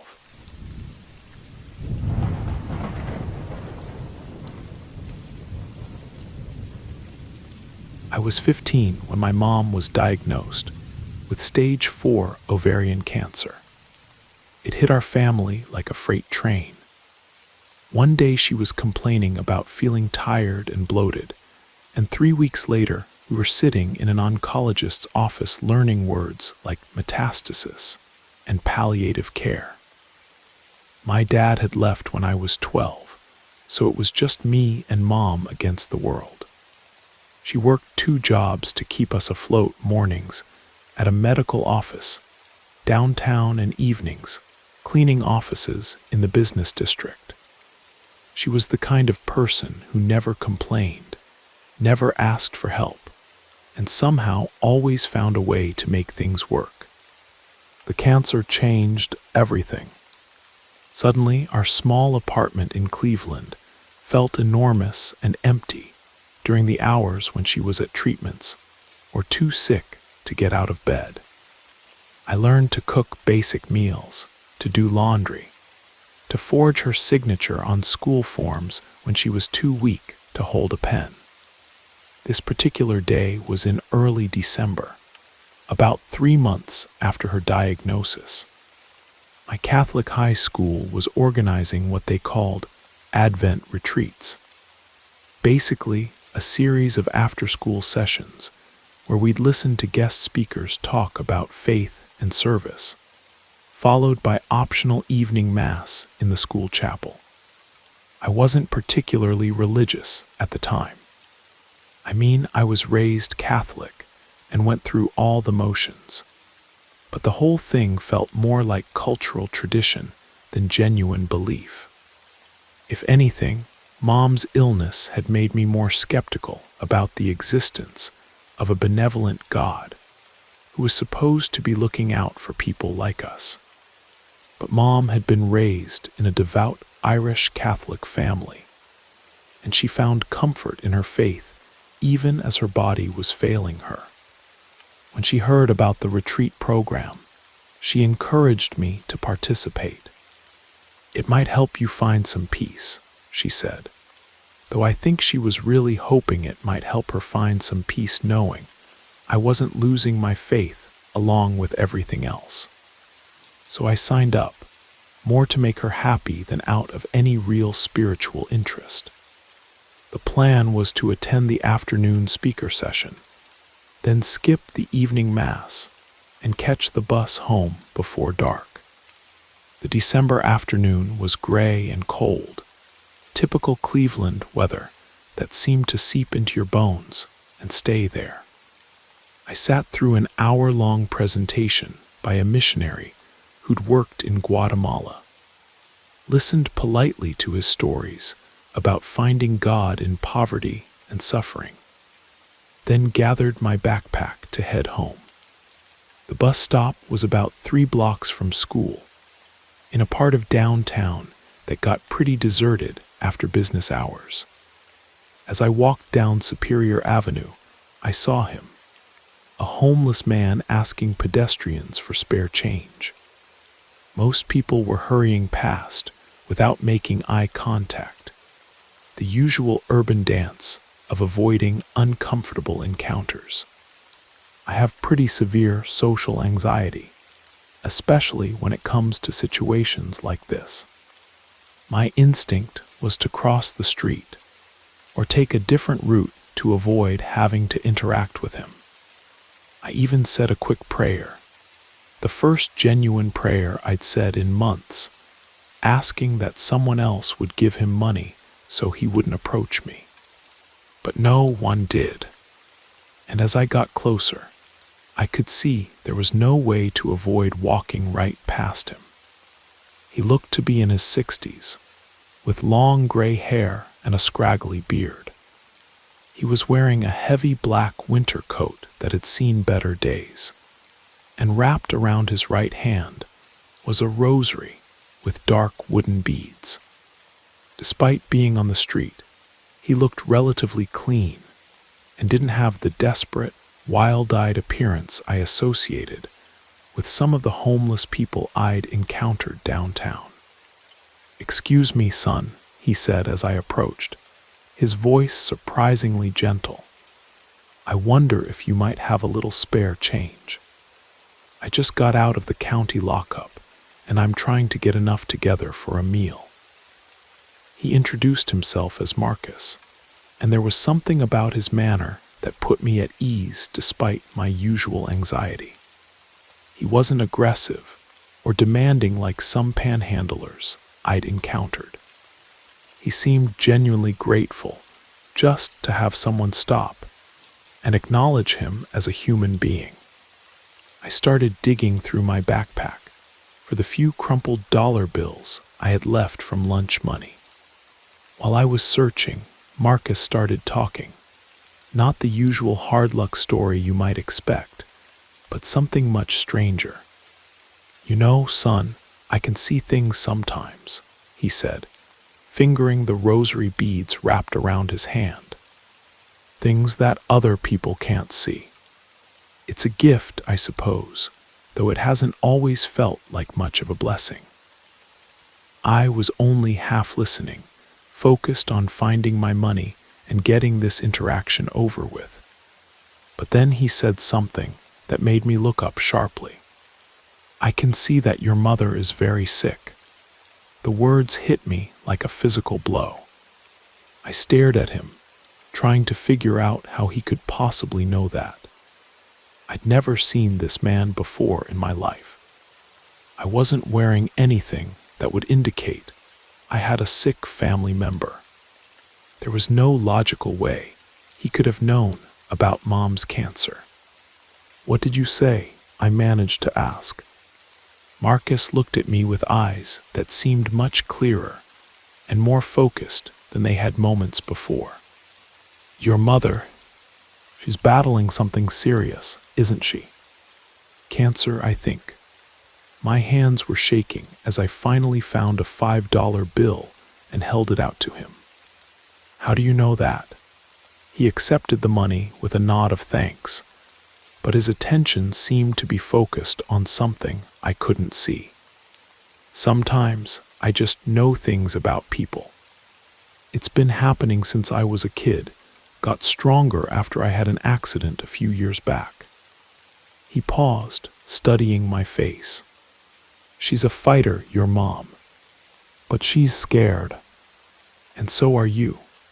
I felt tears starting to well up in my eyes.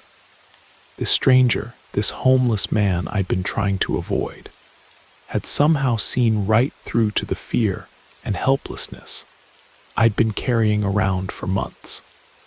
"The doctors don't think she has very long," I whispered, the words tumbling out before I could stop them. Marcus reached out and placed his free hand on my shoulder. The rosary beads pressed against my jacket, and I could feel their smooth, worn surface through the fabric. "Listen to me," he said, his voice taking on an intensity that made me pay attention despite my confusion. "I need you to go to church tonight. Not because you have to, but because you need to. Pray for your mother. Pray hard. God hears those prayers, especially from sons who love their mothers as much as you love yours." I started to protest. I wasn't even sure I believed in God anymore, and prayer felt like a waste of time when Mom needed real medical miracles. But Marcus held up his hand. "Faith isn't about having all the answers," he said. "It's about holding on to hope when everything looks hopeless. Your mother needs that hope right now, and so do you." He squeezed my shoulder gently, then stepped back. "Go to that church service tonight. Light a candle for your mother, and tell her that someone is praying for her, even if she doesn't know who." I wanted to ask him more questions, how he knew about Mom, what else he could see, whether he really thought prayer would make a difference.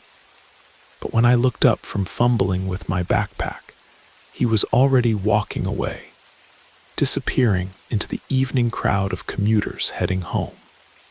I stood there on that cold Cleveland sidewalk for several minutes, trying to make sense of what had just happened. Finally, I turned around and walked back toward school. The evening mass was already underway when I slipped into the back of the chapel. I'd missed the opening prayers and readings, but I found an empty pew and tried to focus on what the priest was saying about hope and faith during the Advent season. I lit a candle afterward, like Marcus had suggested. It felt awkward and unfamiliar. I hadn't done anything like that since I was a little kid, but something about the simple act of striking the match and watching the flame catch felt meaningful in a way I couldn't explain. Over the next few weeks, I kept an eye out for Marcus whenever I was downtown. I wanted to thank him, to tell him about the strange comfort his words had given me. But I never saw him again. I asked around other students who took the same bus route, people who worked in the area, but no one seemed to know who I was talking about. The months that followed were incredibly difficult. Mom went through several rounds of chemotherapy that left her weak and nauseated. There were good days and bad days, hope and despair in equal measure. But somehow, the encounter with Marcus had planted something in me, not exactly religious faith, but a kind of stubborn refusal to give up. I started attending Mass more regularly, not because I was sure about God, but because it felt like the right thing to do. I prayed for Mom every day, sometimes in church, but more often just quietly to myself, while I was doing homework or riding the bus to school. Mom lived for almost 2 more years after that December evening. The doctors were amazed at how well she responded to treatment, how much longer she held on than anyone had expected. She got to see me graduate from high school, got to help me apply for college scholarships, got to have conversations about the kind of man I wanted to become. She died the following October, on a crisp autumn day when the leaves were just starting to turn. It was peaceful. She slipped away in her sleep while I was holding her hand. At her funeral, the priest talked about how faith isn't always about miraculous healings or divine interventions. Sometimes, he said, it's about finding the strength to love completely and say goodbye gracefully. Sometimes it's about the people who appear in our lives at exactly the right moment to remind us that we're not alone. I never told anyone about my encounter with Marcus, not even Mom.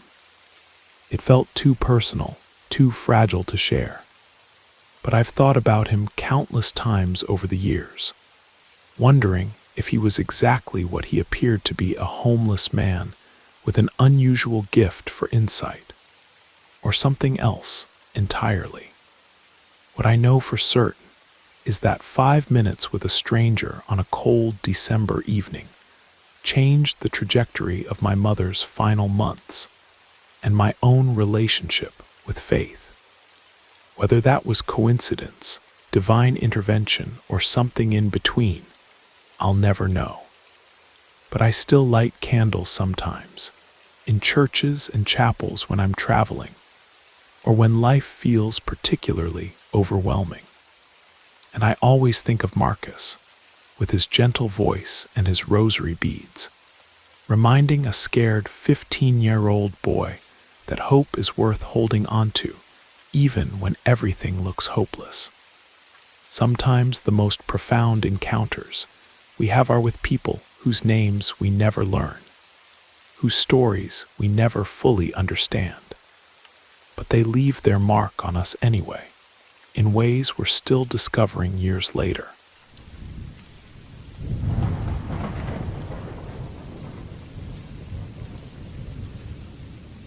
My name is Dennis, and I live in a small town called Cedar Falls in rural Tennessee.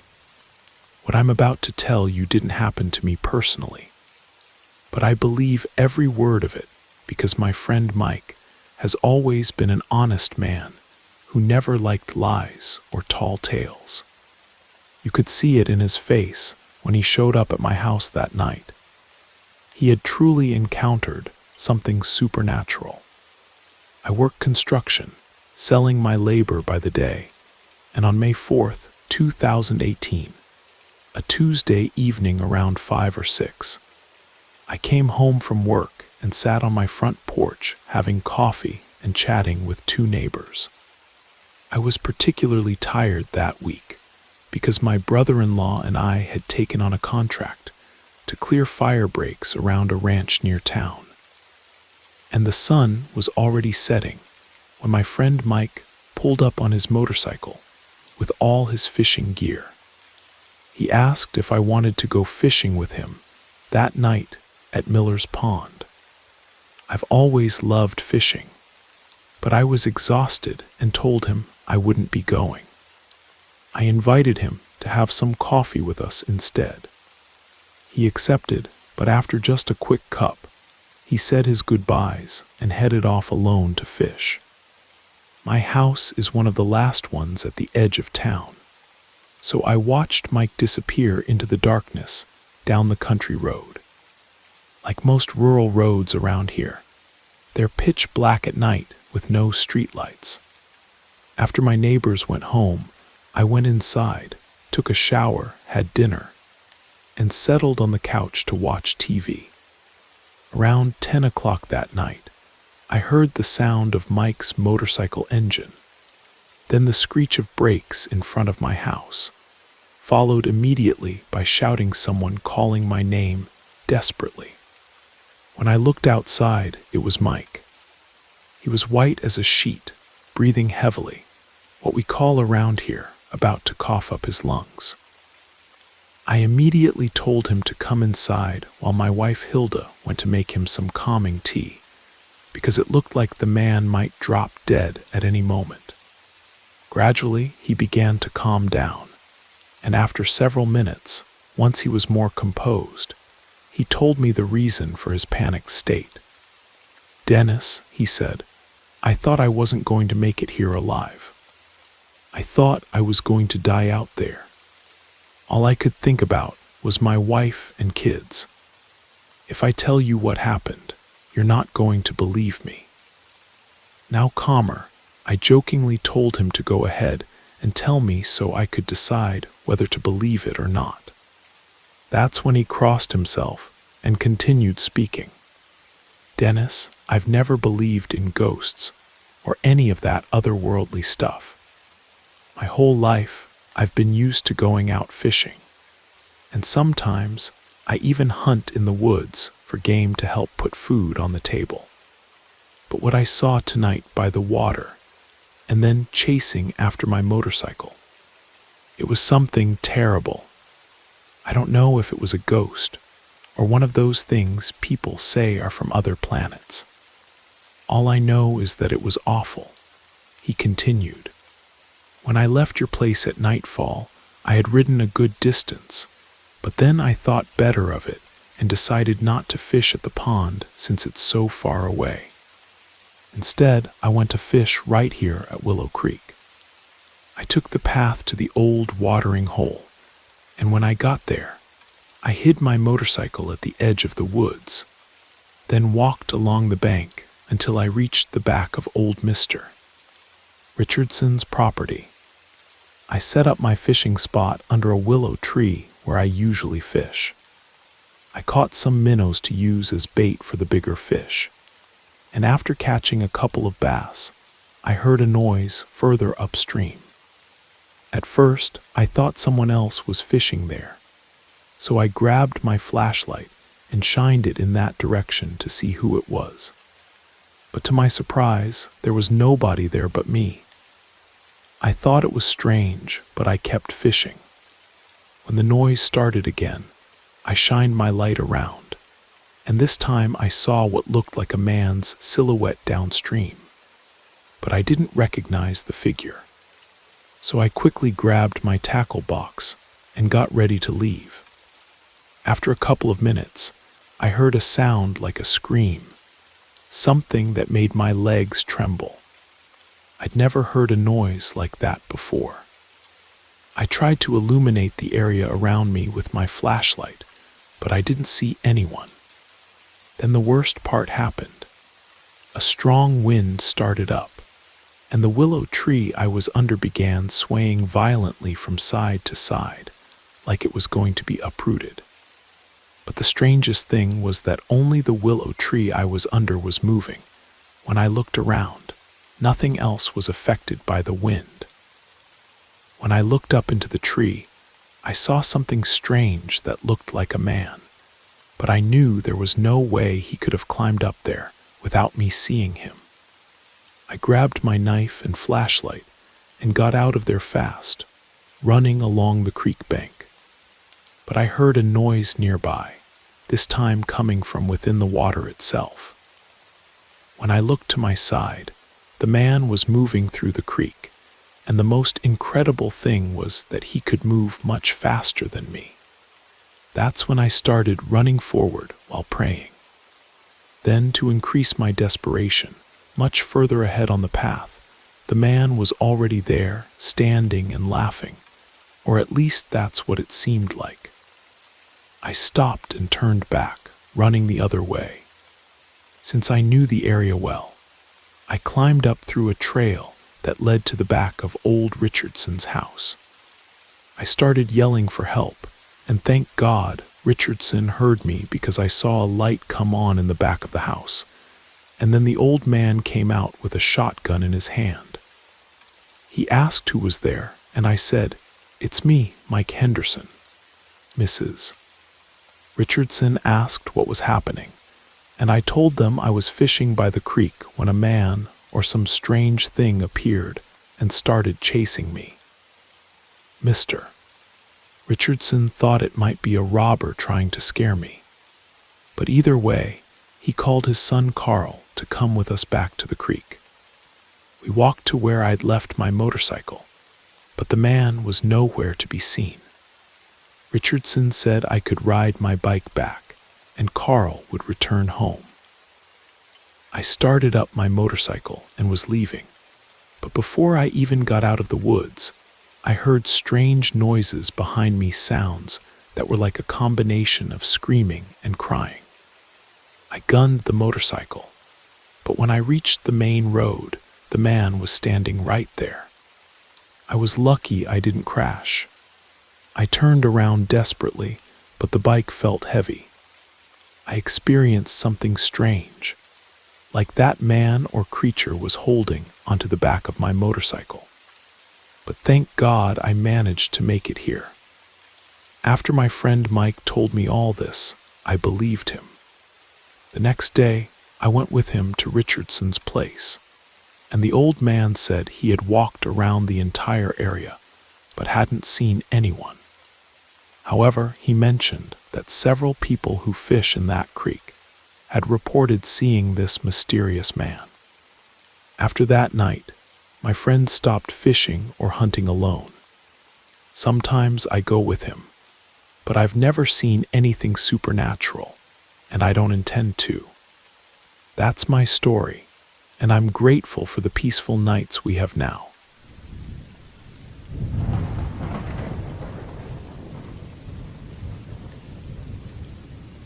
Currently, in the 21st century, it's unlikely to find a city or even a small town that doesn't have electricity. Maybe one or two in the remote corners of our country, but that would be the exception, not the rule. However, in the 1970s, the electricity supplied to homes, streets, and businesses in small towns and rural communities in the American South came from diesel generators. During this period, always after 10 p.m., these generators would be shut off, leaving towns and settlements in complete darkness, forcing people to use kerosene lamps or gas lanterns to light their homes. Nowadays, I live in Atlanta, but I'm going to tell you about something that happened to my father's family in 1972 in rural Alabama, in a small town that had fewer than 2,000 residents at the time. My grandfather Sebastian passed away in 2011, but my grandmother Vera is still alive and sharp, living in the same house that sits on the town square. For certain reasons, I prefer not to reveal the name of this place. According to my grandparents, during Friday nights, some people claimed that during the early morning hours, someone or something would run through the dirt streets, screaming. At some houses, residents reported banging and scratching at doors and windows, and the next morning they would wake up to find marks from the attacks. But not everyone believed these stories, or rather, believed it was some otherworldly creature. My grandfather used to say it was troublemakers causing mischief when the power was shut off, so he never paid attention to or was bothered by these stories. Until one night, they encountered something supernatural and discovered that not everything is legend or lies. My father, my uncles, and some other neighborhood children were playing in front of their house until the lights flickered. This was the signal that within half an hour, the generator would be shut off. As usual, playtime ended, and the children went into their houses. That night, my grandfather and grandmother were in the kitchen at the back of the house, shelling black-eyed peas that would be sold at the local market, which still happens on Saturdays to this day. Either through carelessness or oversight, my father and his brothers went inside, but left the upper half of the door open. To help you understand better, some southern rural homes used, and some still use, doors divided in the middle, what we call Dutch doors. As soon as they entered, they went straight to the bathroom to bathe, and shortly after, the lights went out completely. Since this was routine, my grandfather lit the kerosene lamp, and they stayed in the kitchen, finishing what they were doing and talking. It was then that my grandmother heard a voice coming from the street saying, "Sebastian, the front door of the house is open." She recognized the voice. It was Mr. Manuel, a neighbor who owned a general store that closed when the generator was shut off. He lived in a house further down a street near the square. After several minutes, my grandmother got up to close the door. But when she reached the living room, she began to hear screams and howling sounds coming from the direction of the town entrance. She stuck her head outside, but saw no one, only heard the noises accompanied by a strong wind. Given this, she tried to do the sensible thing and close the upper half of the door. However, when she attempted to do so, some force held the door in such a way that she couldn't close it at all, and my grandmother began screaming for help. My grandfather came running from the kitchen to see what was happening. When he approached, my grandmother fainted. He looked outside and saw no one, closed the door, and seconds later my grandmother regained consciousness. He was terrified and put my grandmother to bed, but soon after, he began to hear the noises outside again. My grandmother begged him, for the love of God, not to open that door. He lit some candles, and they stayed praying quietly while the winds, screams, and howling continued until they gradually disappeared and everything fell silent. The next day, news spread, and at the town's farmers' market, people only talked about the previous night's screaming, which had previously been heard in the early morning hours, but this time happened right after the generator was shut off. My grandmother became terrified, and as soon as it got dark, she put all the children inside the house and locked the front door. Everyone went to bed early, but that night my grandmother couldn't sleep and had horrible nightmares. My great-uncle Cyril, my grandfather's brother, was known for being brave, and said he was going to find out what this nonsense was all about. To him, whoever was making all this commotion was just troublemakers from Straw Street. That's what a small neighborhood about 2 miles from the town was called, since the sounds and screams only happened on Friday nights.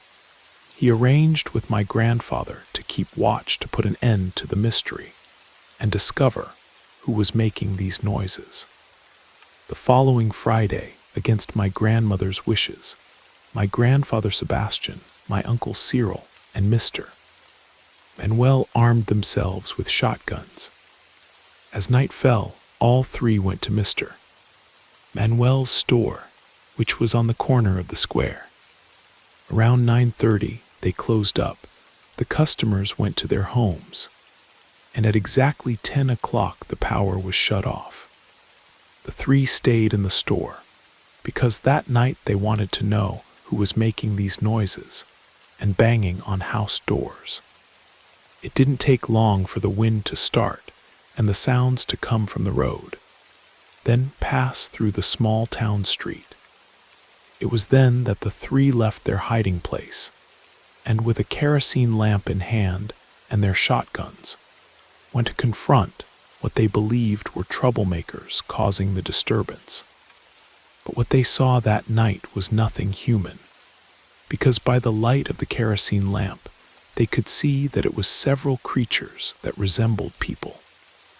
But their eyes looked like balls of fire, and they made horrifying sounds that made my grandfather, Mr. Manuel, and Uncle Sebastian immediately regret their decision. The only option they had was to shoot at those things, but the shots were harmless. It was as if the bullets passed right through them without causing any damage or injury. At this point, they dropped their shotguns and started running, but the creatures surrounded them in a kind of whirlwind. The three tried to break free from those creatures and had to fight with their bare hands, but it was useless because they could only feel something striking their bodies, causing cuts and wounds. With great effort, they managed to run and reach my grandfather's house, shouting desperately for my grandmother to open the door. As soon as she opened it, they entered and went straight to the back of the house. From there, they could hear the sounds of screams and moans that those creatures made. As always happened, after some time the sounds ceased and the creatures disappeared. After that, my grandmother tended to the injuries of all three men. When they removed their shirts, their backs and arms looked completely scratched up. My grandmother applied some ointment, but it didn't help much. It only relieved the pain. Since doctors were rare in those days, and the nearest one was in the county seat, the next day they went to the house of a man who made medicines from plants and roots, and also dealt with supernatural matters. The man performed some rituals, gave them some herbs to use on their wounds, and said they had been attacked by demons that operate in darkness, and that they were lucky to escape with their lives. Nobody knows why, but after some time, the sounds stopped appearing and life returned to normal. The following year, conventional electricity came to the town, and since then, nothing of this nature has ever been seen or heard in the small town. The scars on my grandfather's body remained for his entire life. Every time he told this story, he would take off his shirt, and we could see the marks as if they were some kind of claw marks. That's the story I wanted to share. A good night to everyone.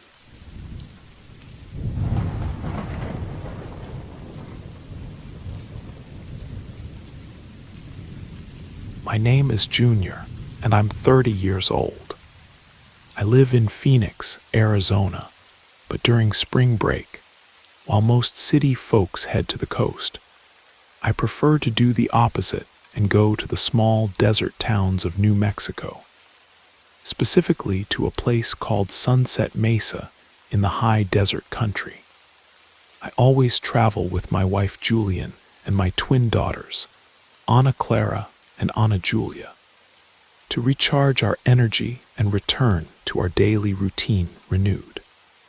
On the Saturday before Easter, I drove to Sunset Mesa and spent Saturday at relatives' house in town. In the early evening, I picked up the keys to the house that belonged to my grandparents, located in the rural area outside town, to spend the rest of the holiday period there.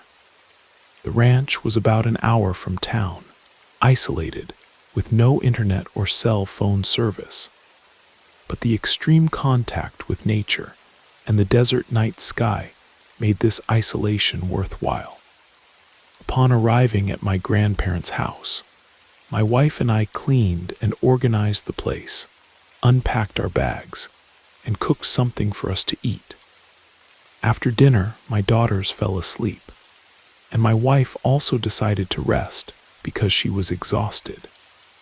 I decided to stay up a little longer, enjoying the desert air, smoking a cigarette, and listening to some Willie Nelson music.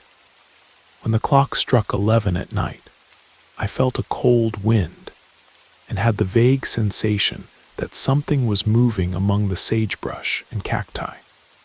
I tried to ignore it, thinking it was just my imagination, and continued listening to music and contemplating the star-filled desert sky.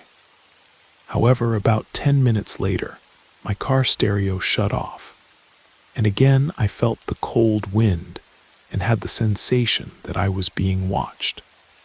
Even though I've always been brave, I decided to go inside the house and try to sleep. The next day, I didn't tell my wife anything because I didn't want to scare the girls or make my wife anxious. So I decided to forget the strange events of the previous night. On Sunday night, Julian and I put the girls to bed early and stayed alone on the ranch's patio, talking and watching the moon while sipping some good wine. It was an intimate moment we didn't have very often, as being parents of twins consumed our energy and time in an overwhelming way. After a long time drinking wine, I went to the bathroom, leaving my wife on the patio. I checked on the girls in their room. They were sleeping soundly, then went to the bathroom. When I got there, I felt cold wind coming through the window, and when I looked outside, I saw a female silhouette in the brush behind the bathroom. I ignored it, thinking it was my wife taking a walk around the property. When I returned to the patio, I asked her what she had been doing behind the house. She frowned and said she hadn't gone anywhere, that she had stayed right there the whole time. A chill ran through me as I told her I had seen a female silhouette, and about the strange sensation from the previous night. She hugged me and said I must be very tired.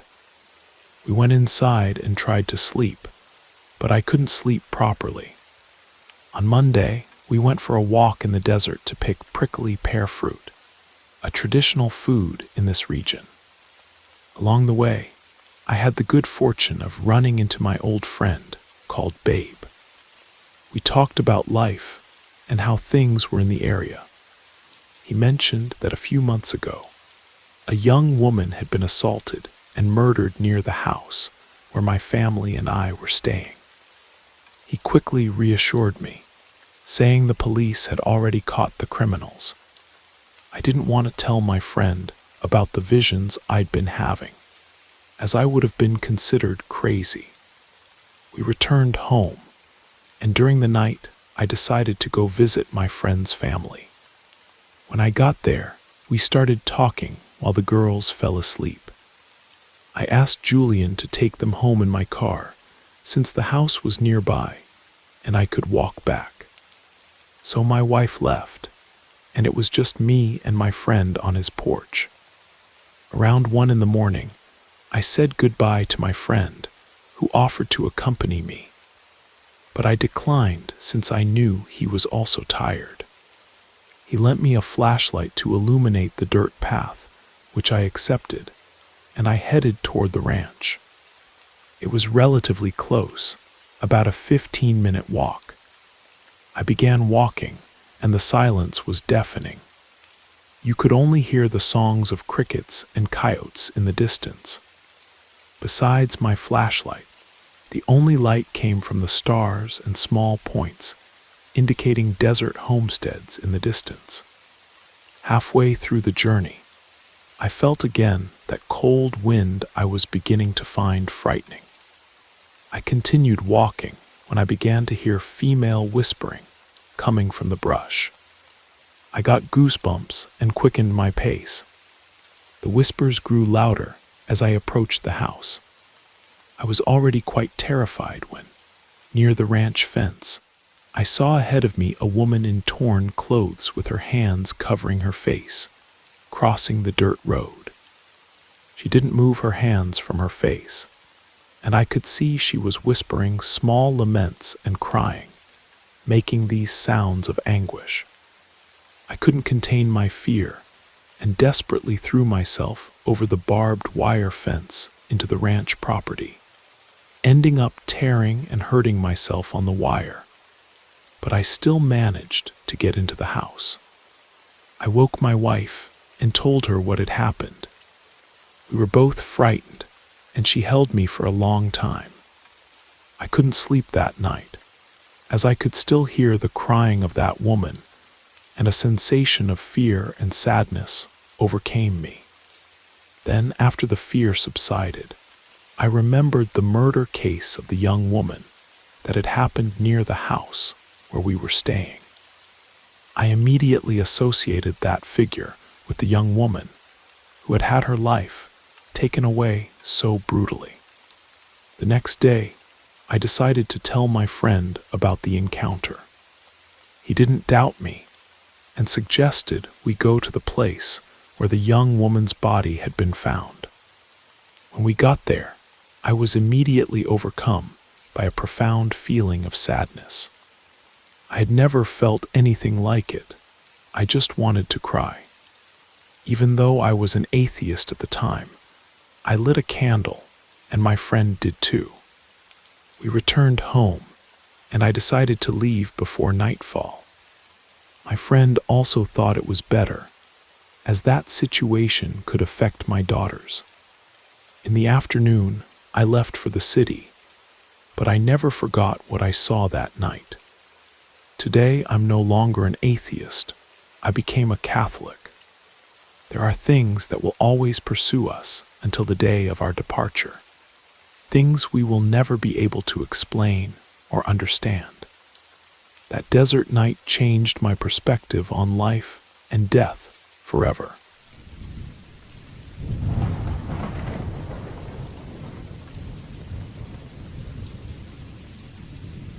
My name is Anthony, and I'm 70 years old now, but the story I'm going to tell happened when I was 12 years old. Back then, I lived in a very humble settlement in rural Louisiana that had no electricity or running water. But I had a very happy childhood. My friends and I would swim in the bayou, play in the mud, and catch birds. Most of the houses in our settlement were made of wood and covered with tin roofs. In my house lived my parents, myself, and 2 brothers. We raised chickens and some goats and cattle. The cattle stayed in a pen at the back of our yard, while the other animals stayed closer to the house. Since we had no electricity, we used kerosene lamps, and at night we went to bed early. One morning, our neighbor came to our house asking if any of our animals had been attacked.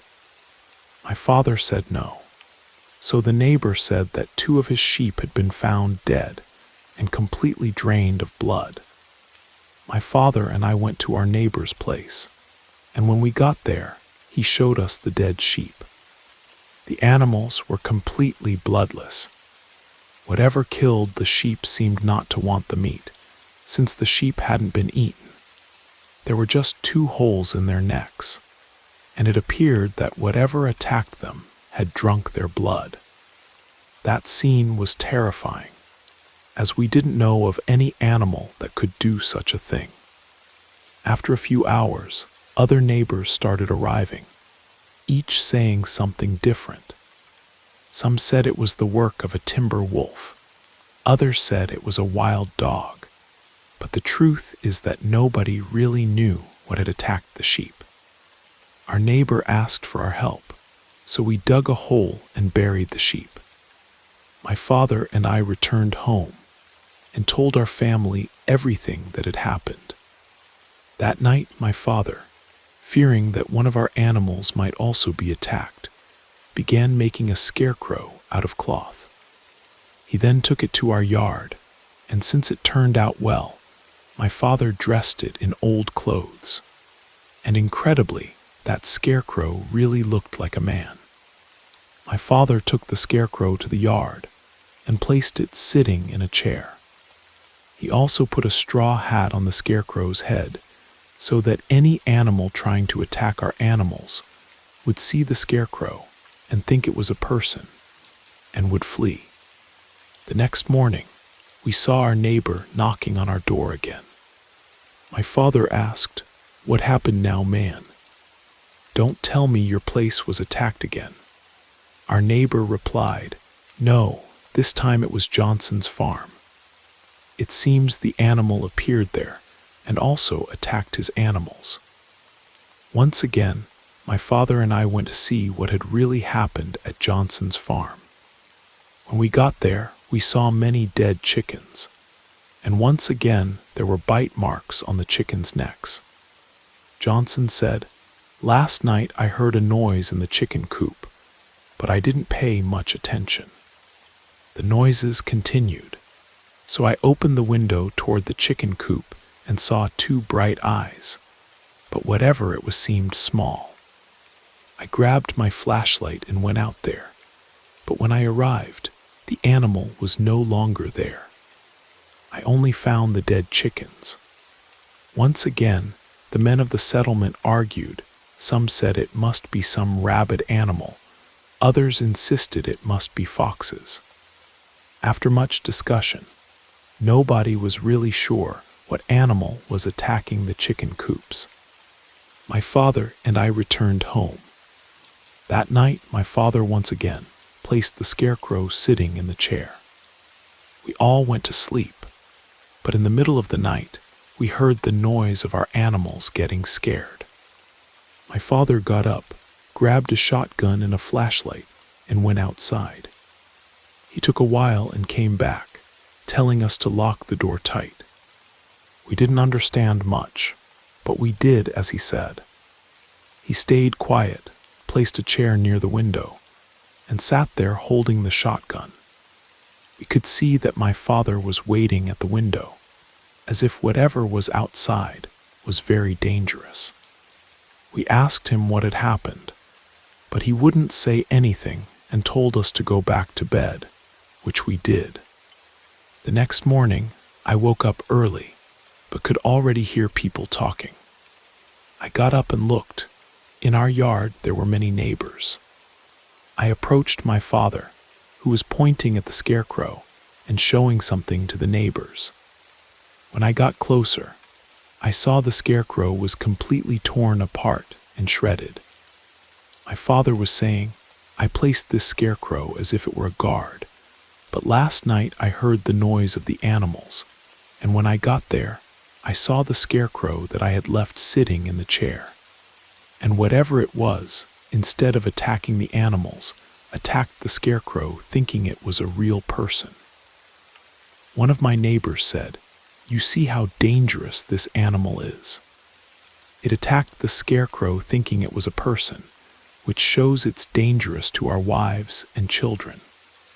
Johnson said, "Tomorrow we're going to organize a hunt. We'll take dogs and guns and kill everything that's bigger than a rabbit." All the other neighbors accepted what had been arranged, and the next day, very early, everyone, including my father, entered the woods. They killed several foxes, wildcats, and wild dogs. That day, when they returned from the hunt, they had a party with lots of moonshine. But the incredible thing happened the next day. A neighbor had one of his steers attacked by the creature. Everyone was amazed that a creature had attacked again, even after they had conducted such a thorough hunt. The most terrible thing was that the animal was capable of attacking and killing a large steer. From that day forward, many residents began making fires near their animals, but the attacks didn't stop. One night, my father heard his cattle running back and forth in the pen. So once again he got up, grabbed the shotgun, and went to see what was happening. When he got there, he only heard the sound of flapping wings and nothing more. The next day, he told the neighbors, and then everyone knew the creature was an animal that could fly. My father and other neighbors agreed to set up an ambush and try to kill the beast, or at least see what it was. That night, they went to the cattle pens, each staying in a strategic location. Hours passed, and in the early morning, they began to hear the flapping of wings. Something was flying back and forth, surveying the territory. It seemed the creature was intelligent and attacked by ambush. The cattle in the pen began running back and forth, and then that creature descended and grabbed a steer by the neck. All the men who were hiding could see it was a bat, but it had the body of a child. Its eyes glowed like two balls of fire. One of the men shone his flashlight at the creature, and it looked back and showed large fangs before flying away. Everyone was frightened. Now we knew what we were dealing with. The story spread throughout the settlement, and nobody went out at night anymore. Some neighbors even tried to shoot the creature, but it seemed the buckshot and bullets had no effect. One day, Johnson was going to town to shop. He went once a month in his wagon. In town, he bought buckshot and bullets and took them to the church, asking the priest to bless them. The priest blessed them and sprinkled holy water on them. The priest asked what the ammunition was for, and Johnson told the whole story. When Johnson returned from town, he distributed the bullets and buckshot to all the men in our settlement. The attacks continued until one night, not far from our house, lived a newly married couple who already had a baby a few months old. One night, we heard several screams coming from that house. My father got up, grabbed the shotgun, and called out to our neighbor. Our neighbor responded, and the two of them ran toward the young couple's house. When they got there, they saw that creature with bat wings and a child's body. The creature was on top of the couple's house roof and was tearing the tin sheets with large claws, trying to make an opening to enter the house. The couple was screaming a lot inside the house, and you could hear the baby crying. The creature was furious and trying to open a hole in the tin roof to get into the house. That's when my neighbor took a shot with one of the blessed bullets. The creature howled and turned toward my father and neighbor. The creature showed its teeth and roared with rage. That's when my father took another shot, and it was a direct hit.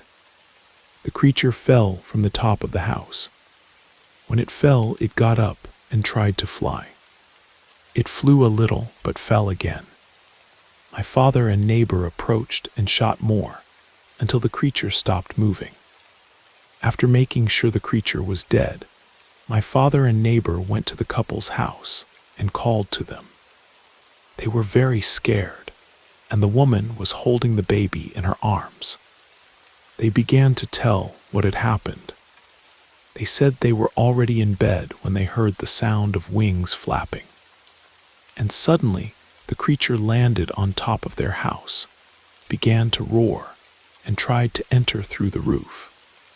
Then it came down and tried to enter through the doors and windows, so they dragged furniture to block the doors.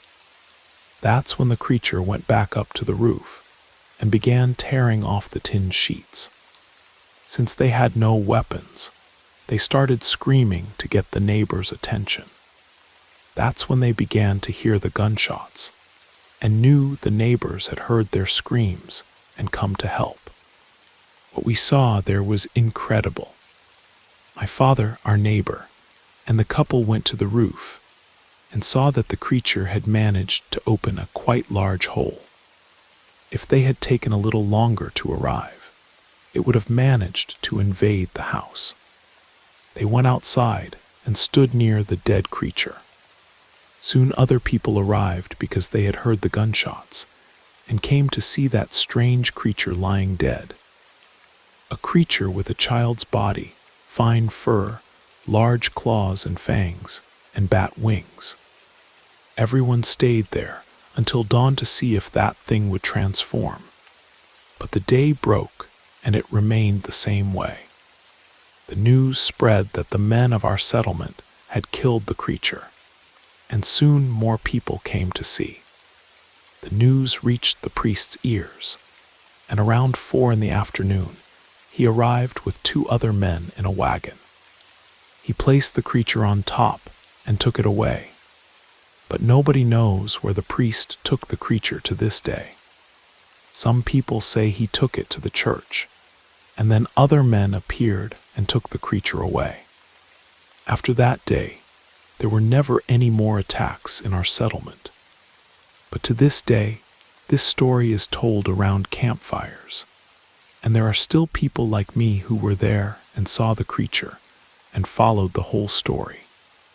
I saw every afternoon, or at least what remained of the attacks, and I am proof that this really happened.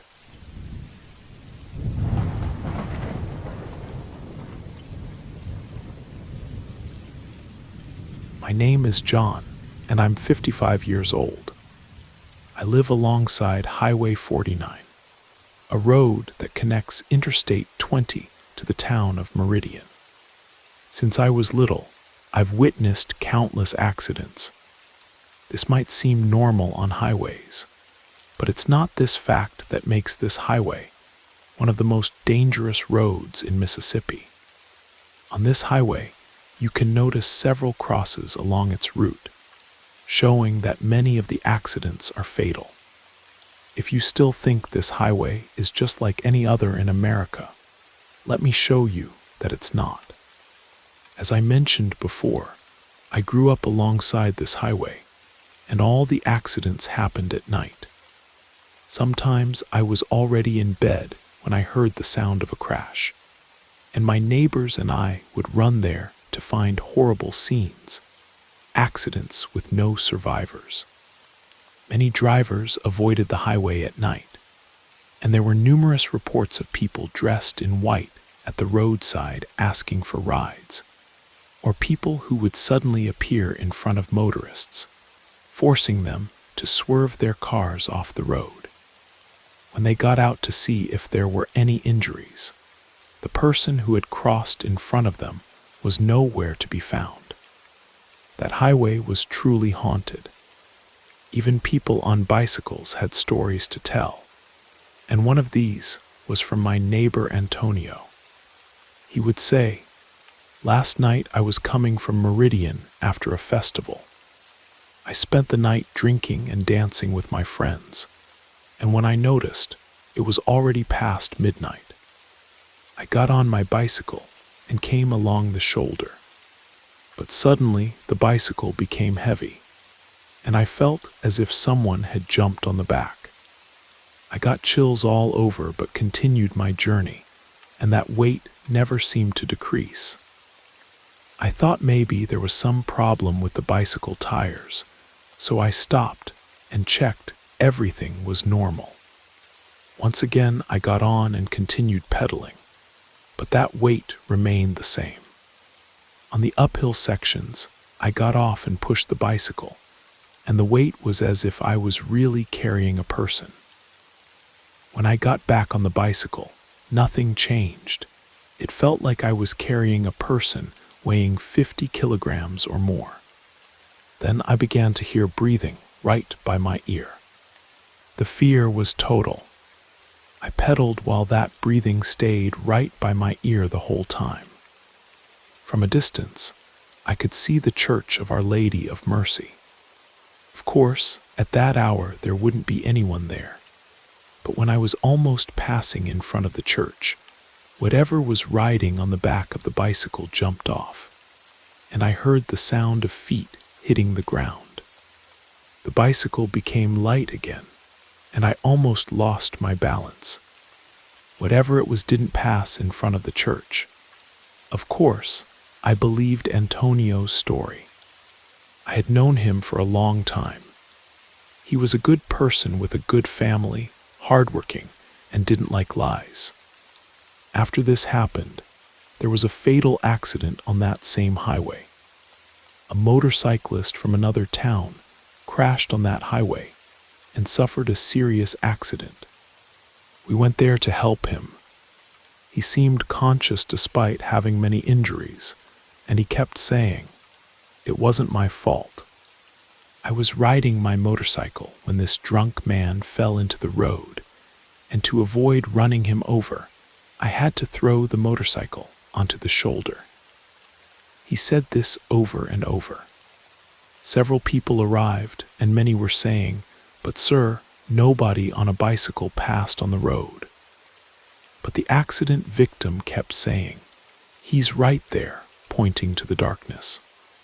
We shone our lights where he pointed and saw no one. He continued to say, "He's right there in the dark," pointing to a dark spot, but no one saw anything. Then he began to scream, "He's getting closer to me. Don't let him get close to me." When he said these words, he began to vomit a lot of blood and started dying right there. Many had already seen on that road the apparition of an old man pushing a bicycle and falling in the middle of the street. Many believed it was the spirit of a man who came drunk from a party, and when crossing the road, didn't see an oncoming car that hit him.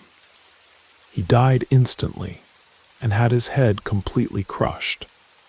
After this accident, many drivers saw the spirit of this man in the middle of the road, as if he were very drunk. Sometimes people saw him riding the bicycle, and other times pushing it. This apparition really staggered, as if very drunk, and would cross in front of cars. Many drivers swerved, and later told stories about seeing the apparition of the drunk man on the road. One of these was my own grandmother, who saw this apparition and told me about it. At the time, my grandmother used to go to the countryside to get corn to make tamales to sell. She would hire a taxi driver to take her to the countryside, and had to leave home very early in the morning to arrive in the countryside early. On this day, she arranged with the taxi driver to leave at 3 in the morning, and so they did. At 3 in the morning, they got in the car and left. But when they reached the stretch of highway, the car's headlight illuminated a man who seemed very drunk. The driver said to my grandmother, "Who could this be at this hour who's been drinking?" My grandmother fixed her eyes on the man to see if she could recognize him. The man was at the roadside and seemed to be trying to put the chain back on his bicycle that had fallen off. But when the car got a little closer, they could see the man clearly. When he bent his head down to put the chain on the bicycle, his head would open as if it were two halves of a watermelon. When his head opened, he would raise it again and the head would close. He continued like this, trying to put the chain on the bicycle. When he bent his head down, his head would split right in the middle, and when he raised it, it would close. My grandmother and the driver were very frightened. My grandmother began to pray, and the driver grabbed a rosary with one hand and held it tight. They passed by the road, and after passing, they saw in the rearview mirror that thing was still there. But this wasn't the only apparition on that road. There was another one, and this was of a motorcyclist who had a bright light right in the middle of his forehead and also threw cars off the road. One of the victims was Mr. Tenor, an old taxi driver who was much loved by everyone in the region. He was already quite old, but drove very well, always taking his little yellow car and driving very slowly. He was the taxi driver most people trusted. But one night, while he was driving on the highway, the motorcyclist with the light on his forehead, coming in the opposite direction, made Mr. Tenor take his car off the road and collide with a pole. He was badly injured, with his body trapped in the car's wreckage. Even on the verge of death, he told what had happened. Emergency services took a long time to arrive at the accident site, and Mr. Tenor died right there. A few days later, there was another accident. A motorcyclist who was on the highway encountered this same apparition of the motorcyclist, with the light on his forehead coming in the opposite direction. The motorcyclist, seeing the apparition, did the same as Mr. Tenor threw his motorcycle off the road and collided with a barbed wire fence. The accident was horrible. The man was left hanging on the fence with open wounds and screaming a lot. Everyone tried to help. Even drivers passing by stopped their cars and tried to help the poor man. I won't go into too much detail because the scene was very disturbing. The man screamed a lot. The ambulance arrived, and they were still trying to remove the man from the wires, but he didn't survive and died. But that victim of the horrible accident would be just another apparition on the highway. To this day, anyone passing by there hears the screams of the man who was left hanging on the fence. People passing by cars see the horrible scene of a man hanging upside down from the fence and screaming loudly. People walking by also hear moans and screams at the sight of that horrible accident. But the supernatural didn't stop there. Once 2 women were coming from a party, walking along the roadside, when a huge truck went off the road and hit both women. They were thrown far away. The driver stopped and tried to provide assistance, but couldn't find the victims.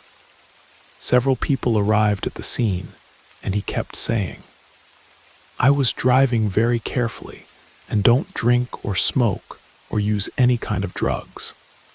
That's when the motorcyclist coming in the opposite direction came toward me. To avoid a head-on collision with him, I threw the truck onto the shoulder. But I still saw the 2 women, but there wasn't time to do anything else. So I hit both of them. One of the people asked the driver if this motorcyclist he saw had anything different about him. The driver replied that yes, he had something that glowed on his forehead. Everyone immediately thought it was the motorcyclist who always caused accidents. Many people arrived and began searching for the women's bodies. After several hours, they were found. The driver gave the same version he had told us to the police.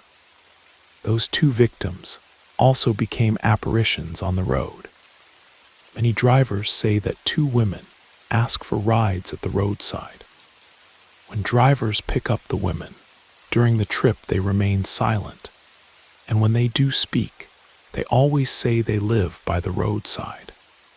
When they say they've reached their home, the driver looks from side to side and sees nothing, not even a house. When he looks for the women inside the car, they have simply disappeared, and the driver sees the two crosses at the roadside. These two crosses are still there today. Once a spiritual healer decided to open a temple right next to our property.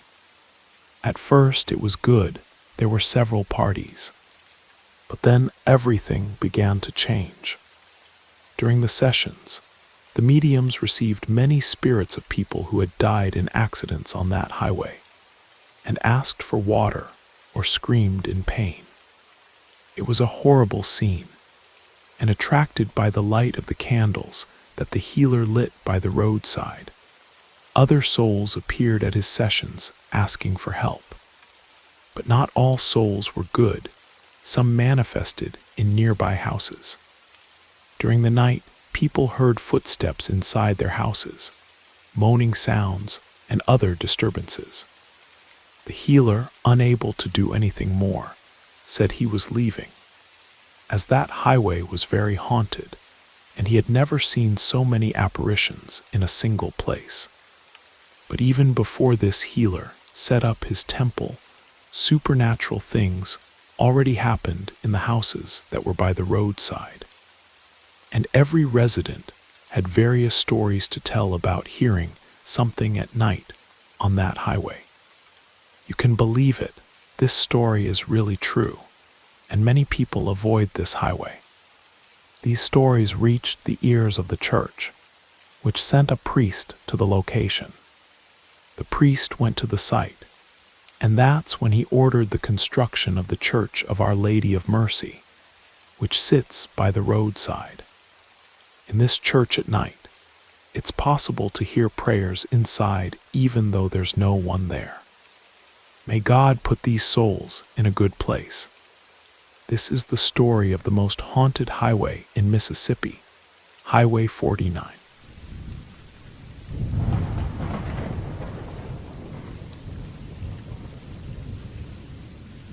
My name is Hector, but everyone calls me Mr. Hector.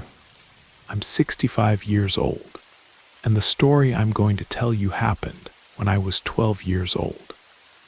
This event occurred in a settlement near the Great Smoky Mountains in Tennessee. Back then, it was truly isolated. It took hours of hiking to reach our community, and in my time, it was just a settlement with few houses and a single trail that connected our settlement to another where we did our shopping. Most of the families in our settlement lived from hunting and fishing, and also from gathering wild plants. I lived with my parents near my grandparents' house. In my home, it was me, my mother, my father, and another brother who was 10 years old. When we came back from helping with chores, my brother and I, along with some other boys, would go hunting for birds since our house was close to the forest. One day, my brother, my friends, and I decided to hunt birds. We entered the forest, and after a few hours we returned, and all of us had killed at least one bird. We sat under a tree and began to see whose was the biggest, some playing with the birds. That's when my grandfather came back from the fields and saw what we were doing. He immediately said, "What is this you're doing with the little creatures?" I replied, "Nothing, Grandpa, we're just playing."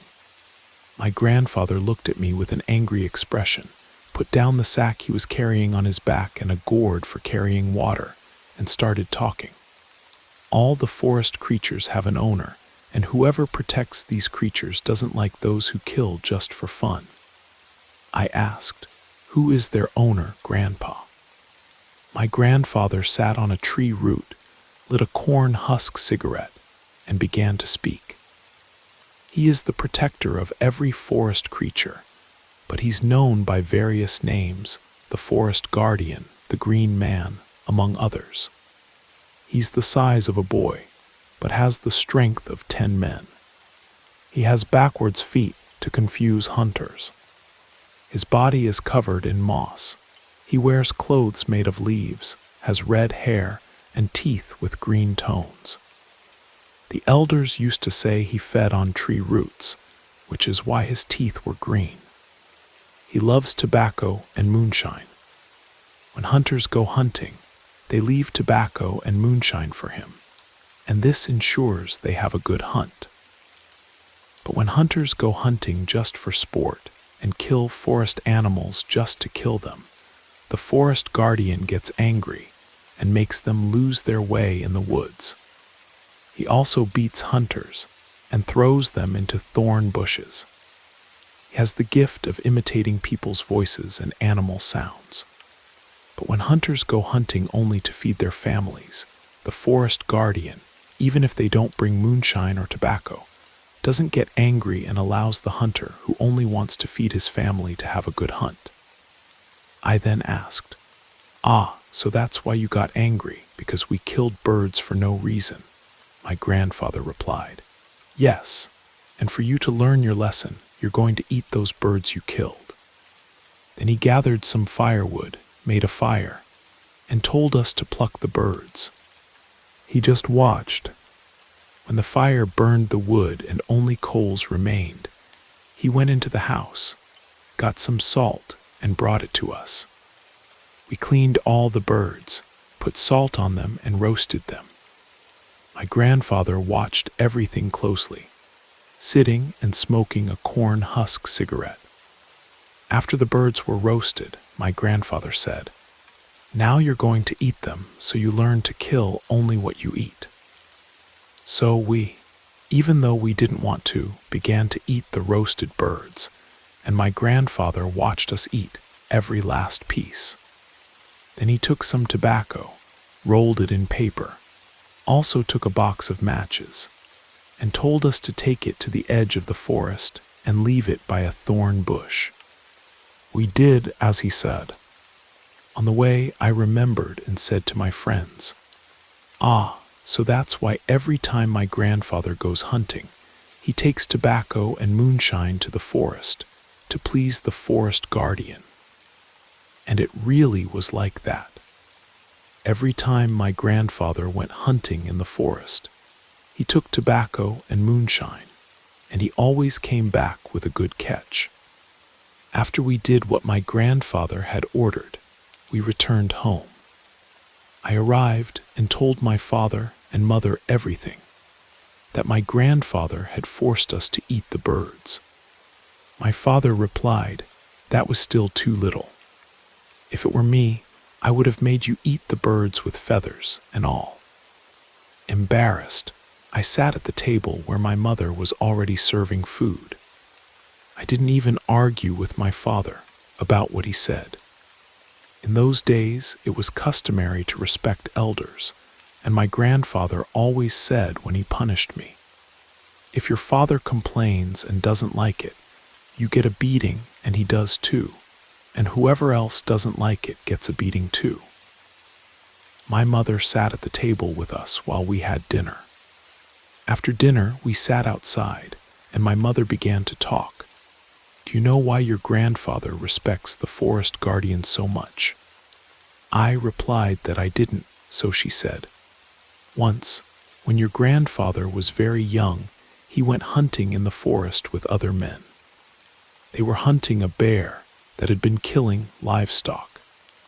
The bear had already killed cattle, so your grandfather joined with other men and went to the forest to hunt the bear. After walking a lot in the forest, by a river they saw bear tracks and followed them until they found it. They began shooting, but the animal was large, was wounded but didn't fall, and many of the hunters missed their shots. Having nothing else to do, your grandfather and the other men threw themselves into the river and were carried away by the strong current. Your grandfather managed, after much trying, to reach the other side of the river, but he didn't know the place and was lost.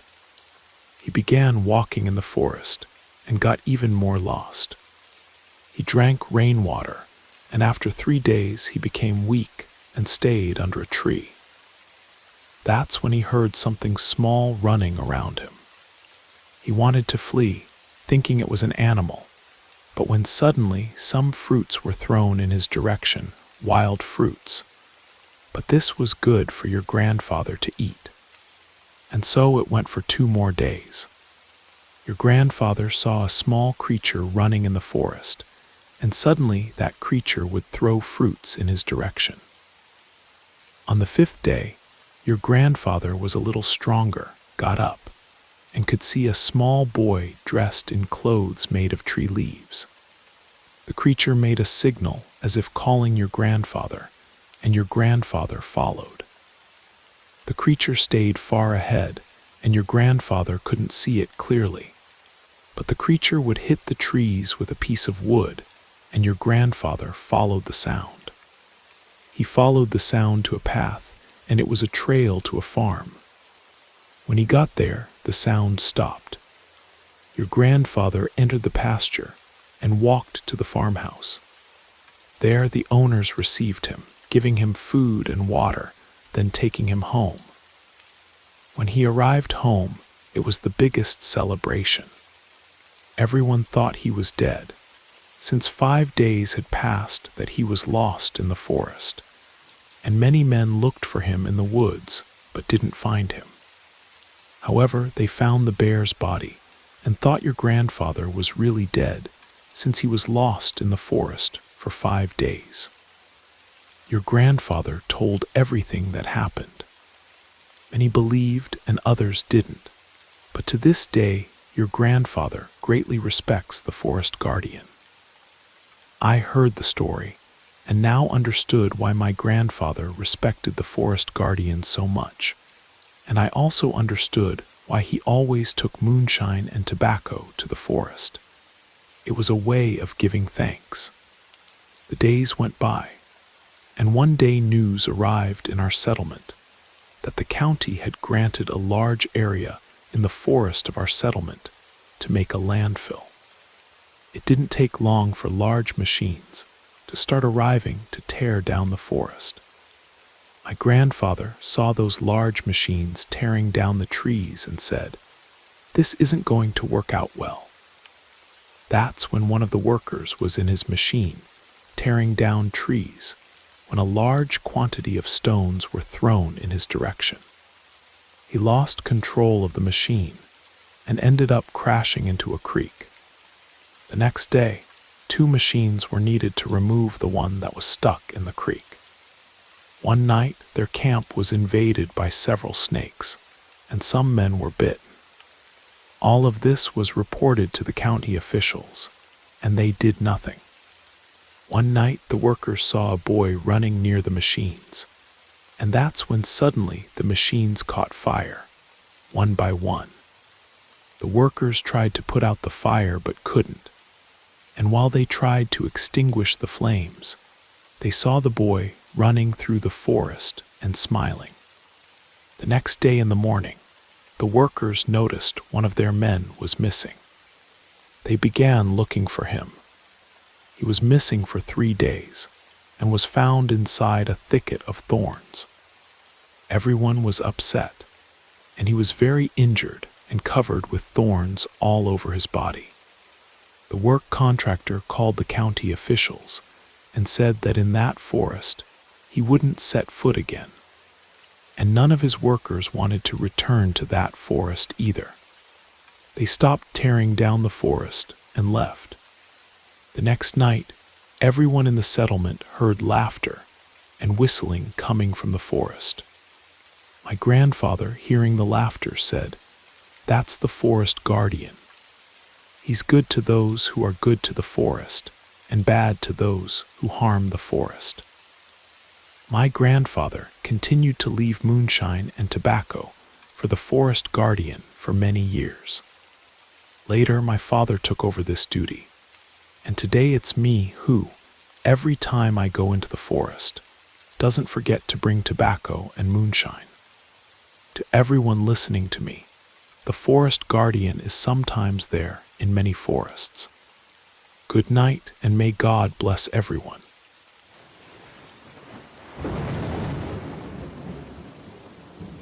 You made it to the end of the stories. That means it's the perfect time to subscribe so you don't miss future episodes. And if you haven't already, leave a like and drop a comment.